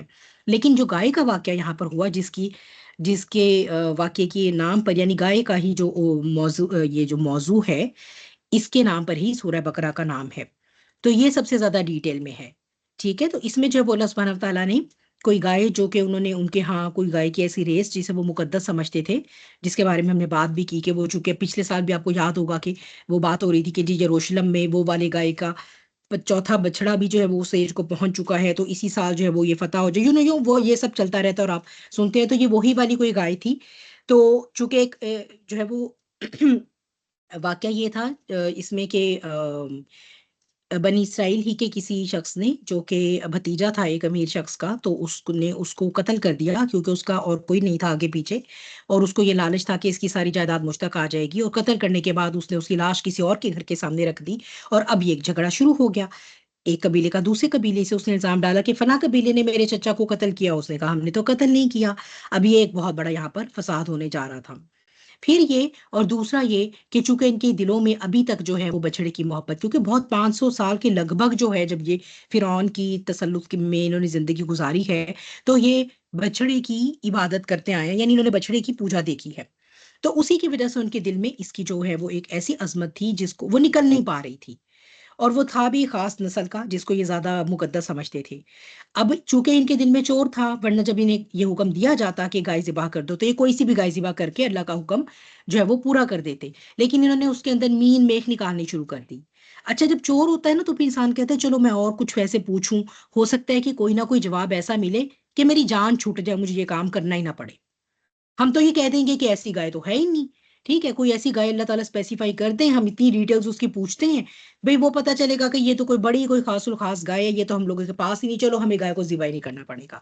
لیکن ہوتے ہوتے ہوتے چونکہ انہوں نے جب اپنے لیے تنگی اختیار کی، تو پھر اللہ سبحانہ و تعالیٰ نے بھی بالکل پن پوائنٹ کر دیا اس گائے کو ان کے لیے، جسے ذبح کرنے کے متعلق ہی ان کے دلوں میں کراہت تھی. لیکن اب کیا کرتے، اب تو وہ کرنی پڑ گئی، کیونکہ اللہ تعالیٰ نے ان کو جو ہے وہ سارے اوصاف اس کے پورے سامنے لا کر رکھ دیے. ٹھیک ہے، تو اس واقعے سے جو ہے وہ کیا، ایک تو انہیں یہ حکم اس لیے دیا گیا تاکہ ان کے دلوں سے یہ جو بچڑے کی عبادت کی جو تقدیس ہے نا، یا جو ابھی تک اس کا ایک سیکرڈ ایلیمنٹ ان کے دلوں میں ہے، اس کو بیسیکلی ذبح کروایا جائے. اور دوسرا یہ کہ پھر یہ کہا گیا کہ اب اس گائے کے گوشت کا ایک حصہ اس مقتول پر لگاؤ تو وہ مقتول زندہ ہو کر خود گواہی دے گا. اور ایسا ہی ہوا، اس مقتول نے زندہ ہو کر خود گواہی دی کہ مجھے جو قتل میرے بھتیجے نے کیا ہے، اور یہ گواہی دیتے ہی وہ جو ہے وہ دوبارہ اللہ نے اس کو موت دے دی. تو اس ایک واقعے سے بہت سارے سبق تھے، کیسے اللہ تعالیٰ حیات بعد از ممات دے گا، اس کی بھی مختلف صورتیں ہوں گی، اللہ عالم کتنی ہوں گی، کس طرح انسان کے اپنے اعضاء اس کے خلاف گواہی دیں گے، کس طرح یہ گائے جس کو تو مقدس سمجھ رہے تھے یہ اتنی ہی کوئی خدا کا درجہ رکھتی، تو اس کو سلوٹر کیا جانا تو ایک تباہی اور فساد لے کر آتا، کچھ اس کے کہ اس کو سلوٹر کرنے سے اول تو کوئی آسمان نہیں پھٹا، دویم یہ کہ بلکہ تم لوگوں کا ایک مسئلہ حل ہوا. تو یہ جو اللہ کی مخلوقات ہیں نا، یہ اللہ نے تمہارے فائدے کے لیے بنائی ہیں، نہ کہ تم انہیں کو معبود بنا کر بیٹھ جاؤ. تو بہت سارے کانسیپٹ تھے. ٹھیک ہے، اس کے علاوہ اور بھی تھے جو ہم نے سیکھے تھے. تو بہت سارے کانسیپٹ تھے جو تب ہم نے دیکھے، اس ہمیں ایک آیت سے پتہ چلے. اور پھر جب ہم 9ویں رکوع میں گئے تو پھر یہ اس میں ہمیں ایک تو وہی بات آ گئی کہ اسی طرح اللہ تعالیٰ مردوں کو زندہ کرے گا، کہ بھئی اس کا ایک ٹکڑا جو گائے کا تم مقتول کو لگاؤ گے تو یہ جو جھگڑا ہے اس کے بارے میں جو بھی حق ہے اللہ تعالیٰ اسے ظاہر کر دے گا. تو یہ سارا اس طرح سے جو ہے وہ ہم نے تب سیکھا. پھر جو ہے وہ ہم نے 12 دسمبر کو جو ہے وہ اپنی آیا نمبر 74 کی تھی, اور یہیں سے پھر ہمارا سلسلہ رکا تھا کہ پھر اس کے بعد تمہارے دل سخت ہو گئے.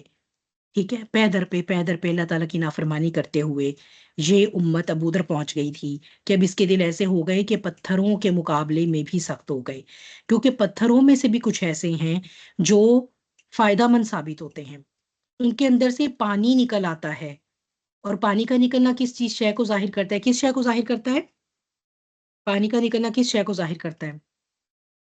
زندگی کو. نرمی کا. زندگی کا. پھر ٹھیک ہے, پتھر کا پھوٹ پڑنا نرمی کا, لائف کا. بالکل ٹھیک ہے, فائدے کا. پانی نکلتا ہے تو وہ کہیں اس کے جو بھی یوزیج ہوتے ہیں وہ سارے فائدہ پہنچاتے ہیں. حتیٰ کہ پتھر بھی ایسے ہوتے ہیں. پھر اور تو اور پتھر تو ایسے بھی ہوتے ہیں کہ وہ اللہ کے ڈر سے, اللہ کی خشیت سے گر بھی جاتے ہیں. گرنے کا کیا مطلب ہے؟ یہ جو لینڈ سلائیڈنگ ہے, ہمیں ارتھ کویک نظر آتا ہے, ٹھیک ہے, ہم کہتے ہیں کہ یہ تو برف کا تودہ تھا جو اپنی جگہ سے ہلا, یہ تو ٹیکٹونک پلیٹس تھیں. اصل میں ان کے اوپر اللہ کی خشیت کی ایسی تجلی ہوتی ہے کہ وہ ان کے بس کی بات نہیں رہتی, اور وہ اپنی جگہ پر وہ ان کا توازن قائم نہیں رہ پاتا.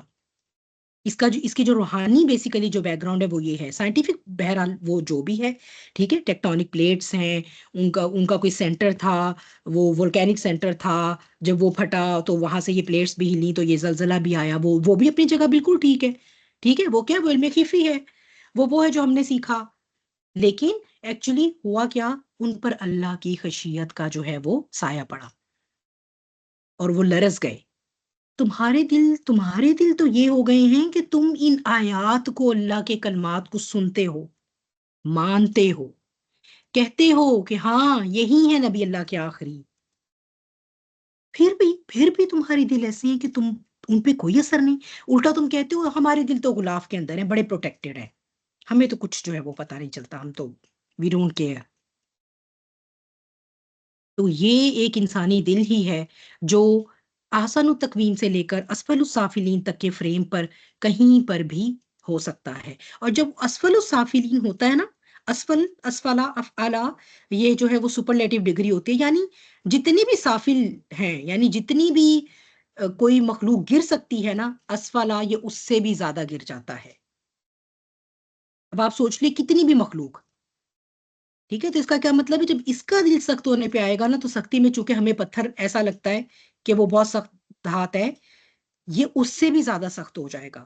درندہ ہمیں ایسا لگتا ہے کہ وہ اپنے اوصاف میں بہت زیادہ وحشی ہے, لیکن جب انسان اسفلا کے درجے پہ جاتا ہے یہ اس سے بھی زیادہ گر جاتا ہے.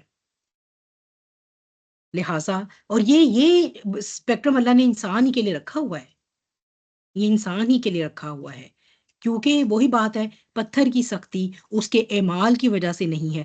پتھر کی سختی اس کے اس فزیکل اور فزیولوجیکل ڈیزائن کی وجہ سے جو اللہ نے اس کو دیا ہے, کیونکہ اس پہاڑ نے زمین کو اینکر کرنا ہے, یہ اس کا کام ہے, اس وجہ سے اسے یہ سختی دی گئی ہے. اور تمہارا دل جو ہے اگر وہ سخت ہو گیا تو اس کا مطلب ہے کہ یہ تمہارے اعمال کا نتیجہ ہے.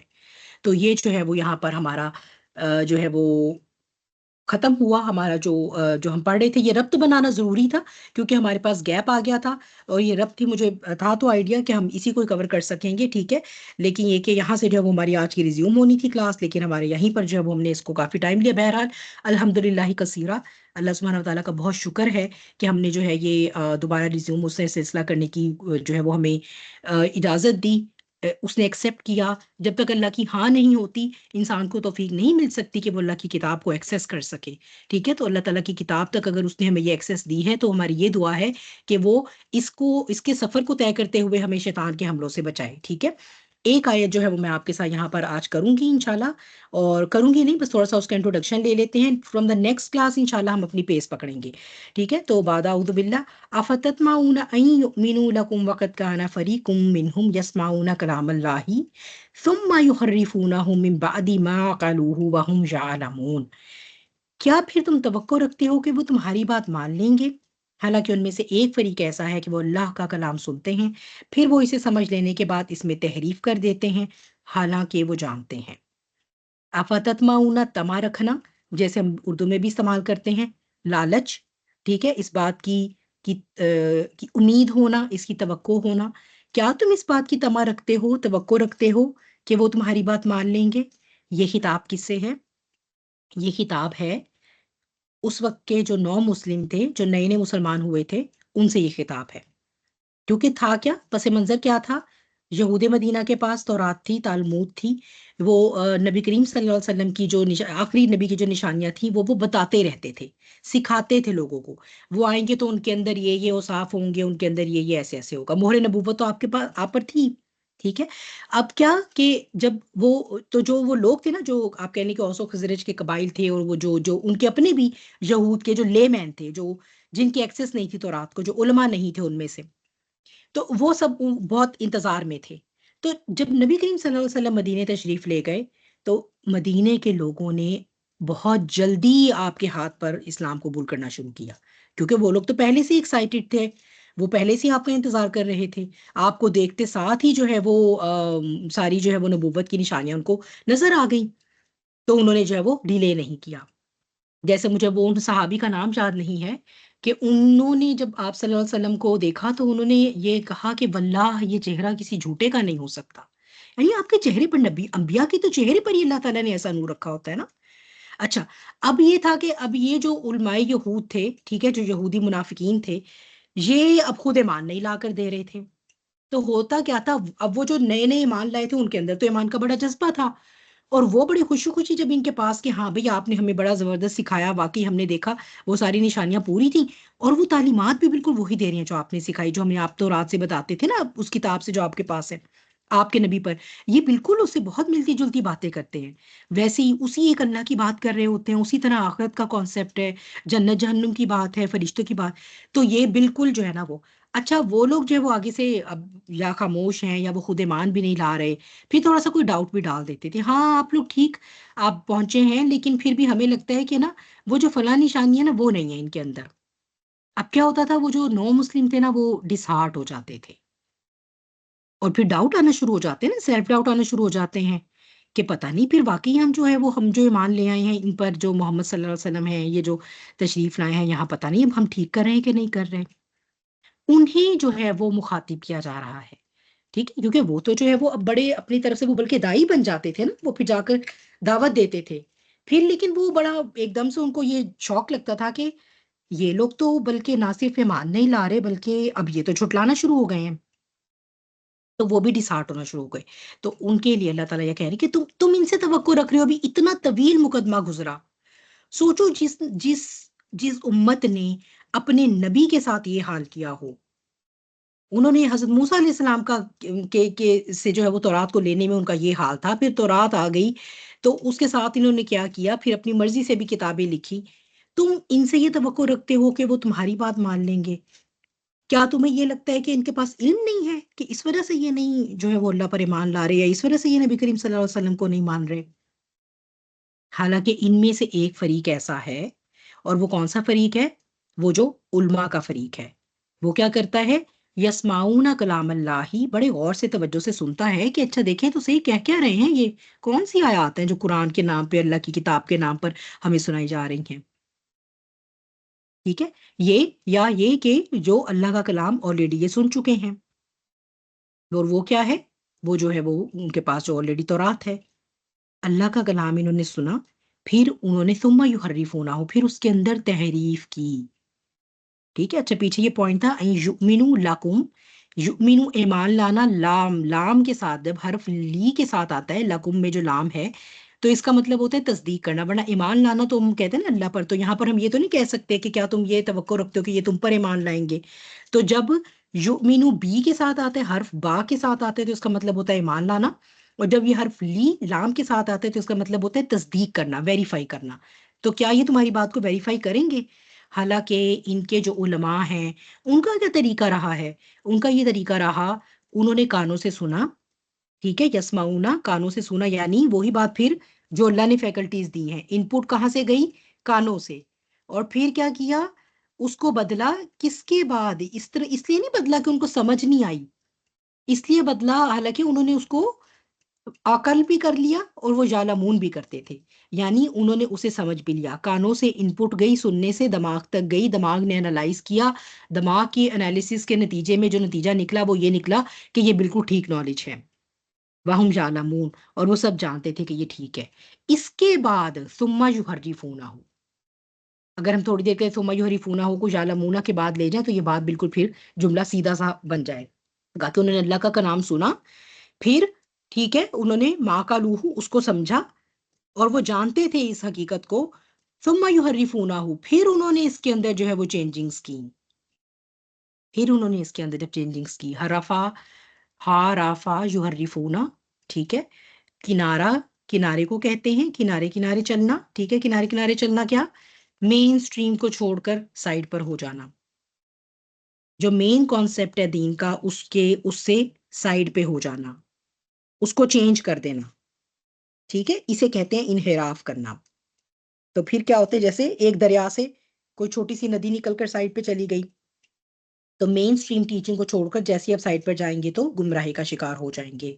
یہ سب انہوں نے جو کیا ہے وہ عقل سمجھ رکھتے ہوئے اور جانتے بوجھتے کیا ہے. تحریف کتنی کتنی طرح کی ہو سکتی ہے. لفظی تحریف ہو سکتی ہے، لفظ ہی کو بدل دیا. مثال کے طور پر میں نے آپ کو پہلے جو ایک ہم نے میرے خیال ہے سورہ نساء میں پڑھ کے آئے ہیں، رائنا تھا، اس کو کیا، وہ رائنا کیا، ہماری رعایت کیجیے، ایکسکیوز می، ٹھیک ہے، can I have your attention please. اس کو جو کہا کرتے تھے صحابہ نبی کریم صلی اللہ علیہ وسلم کی محفل میں بیٹھے آپ کے اٹینشن کے لینے کے لیے، جب کوئی کوشچن ہوتا تھا، جیسے ہم بھی کہتے ہیں نا ایکسکیوز می ٹیچر، تو وہ رائنا کہا کرتے تھے. تو کیا اس کو یہ رائنا، آئین کو صرف ایک مد ورڈ بنا دینا، تو اس سے کیا فرق آ جاتا تھا، اے ہمارے چرواہے، معاذ اللہ ثم معاذ اللہ، ٹھیک ہے. اس لیے اللہ تعالیٰ نے مسلمانوں کو یہ ہدایت دے دی کہ تم لوگوں نے ورڈ ہی نہیں بولنا. تم لوگوں نے اگر نبی کریم صلی اللہ علیہ وسلم کی توجہ حاصل کرنی، انہوں نے کہا یہ انظرنی، پلیز ہماری طرف دیکھیے، ہماری بات سنیں، مجھے کچھ کنفیوژن ہے، یہ جو آپ بتا رہے ہیں اے اللہ کے رسول ادھر ہی ٹھہر جائیے، مجھے ذرا یہ پوائنٹ کلیئر کر دیجیے، پھر آگے چلیے گا. انظرنا، تو یہ ان کا شروع سے طریقہ رہا ہوا ہے. میں نے جیسے آپ کو پہلے بھی بتایا تھا، ٹرمینالوجیز میں چینجنگز لے کر آتے ہیں، ٹھیک ہے. تو کیا کریں گے، یہ تحریف لفظی بھی ہو سکتی ہے اور یہ تحریف معنوی بھی ہو سکتی ہے، ٹھیک ہے. رفع، رفع عیسیٰ، رفع عیسیٰ، رفع الہ، ٹھیک ہے، اللہ تعالیٰ نے اٹھا لیا حضرت عیسیٰ علیہ السلام کو. نہیں نہیں، اس کا یہ مطلب نہیں ہے کہ ان کو جو ہے وہ جسم کے ساتھ اٹھایا ہے، اس کا یہ مطلب ہے ان کے درجات بلند کر دیے. یہ ہے معنی کے ساتھ کھلواڑ کرنا. اور یہ آپ کو جتنے بھی فتنے ہیں نا آج کے، وہ یہ کام کرتے نظر آئیں گے، ٹھیک ہے. جیسے آپ کو پہلے بھی میں نے بار بار بتایا ہوا ہے، ٹھیک ہے، جیسے قادیانیت کا فتنہ ہے، انکار حدیث کا فتنہ ہے، ٹھیک ہے. یہ جو ہے کہ میں نے اپنی مرضی کا دین، سیلف میڈ ورژن آف دین اپلائی کرنا چاہتے ہیں، ان کے لیے سب سے پہلے کیا ہے، حدیث کا انکار کرو، تاکہ قرآن کی تفسیر کو حدیث سے علیحدہ کر دیں گے. تو پھر کیا ہوگا، پھر اپنی مرضی کی انٹرپریٹیشن کریں گے ہم قرآن کی. تو یہ ہے وہ معنوی، تو یہ وہ بھی حرکتیں کیا کرتے تھے اسی طرح، ٹھیک ہے. تو یہاں تک ہی بات کو رکھتے ہیں، انشاءاللہ جو ہے وہ پھر نیکسٹ ٹائم ہم جو ہے وہ مزید آیات جو ہے وہ کریں گے اپنی ڈسکس. تو ابھی یہیں پر اب جو ہے وہ اپنا ہم یہ کلوز کرتے ہیں. وآخر دعوانا ان الحمد للہ رب العالمین. اعوذ باللہ من الشیطان الرجیم، بسم اللہ الرحمن الرحیم. والعصر ان الانسان لفی خسر الا الذین آمنوا وعملوا الصالحات وتواصوا بالحق وتواصوا بالصبر. جزاکم اللہ خیر کثیرا کثیرا.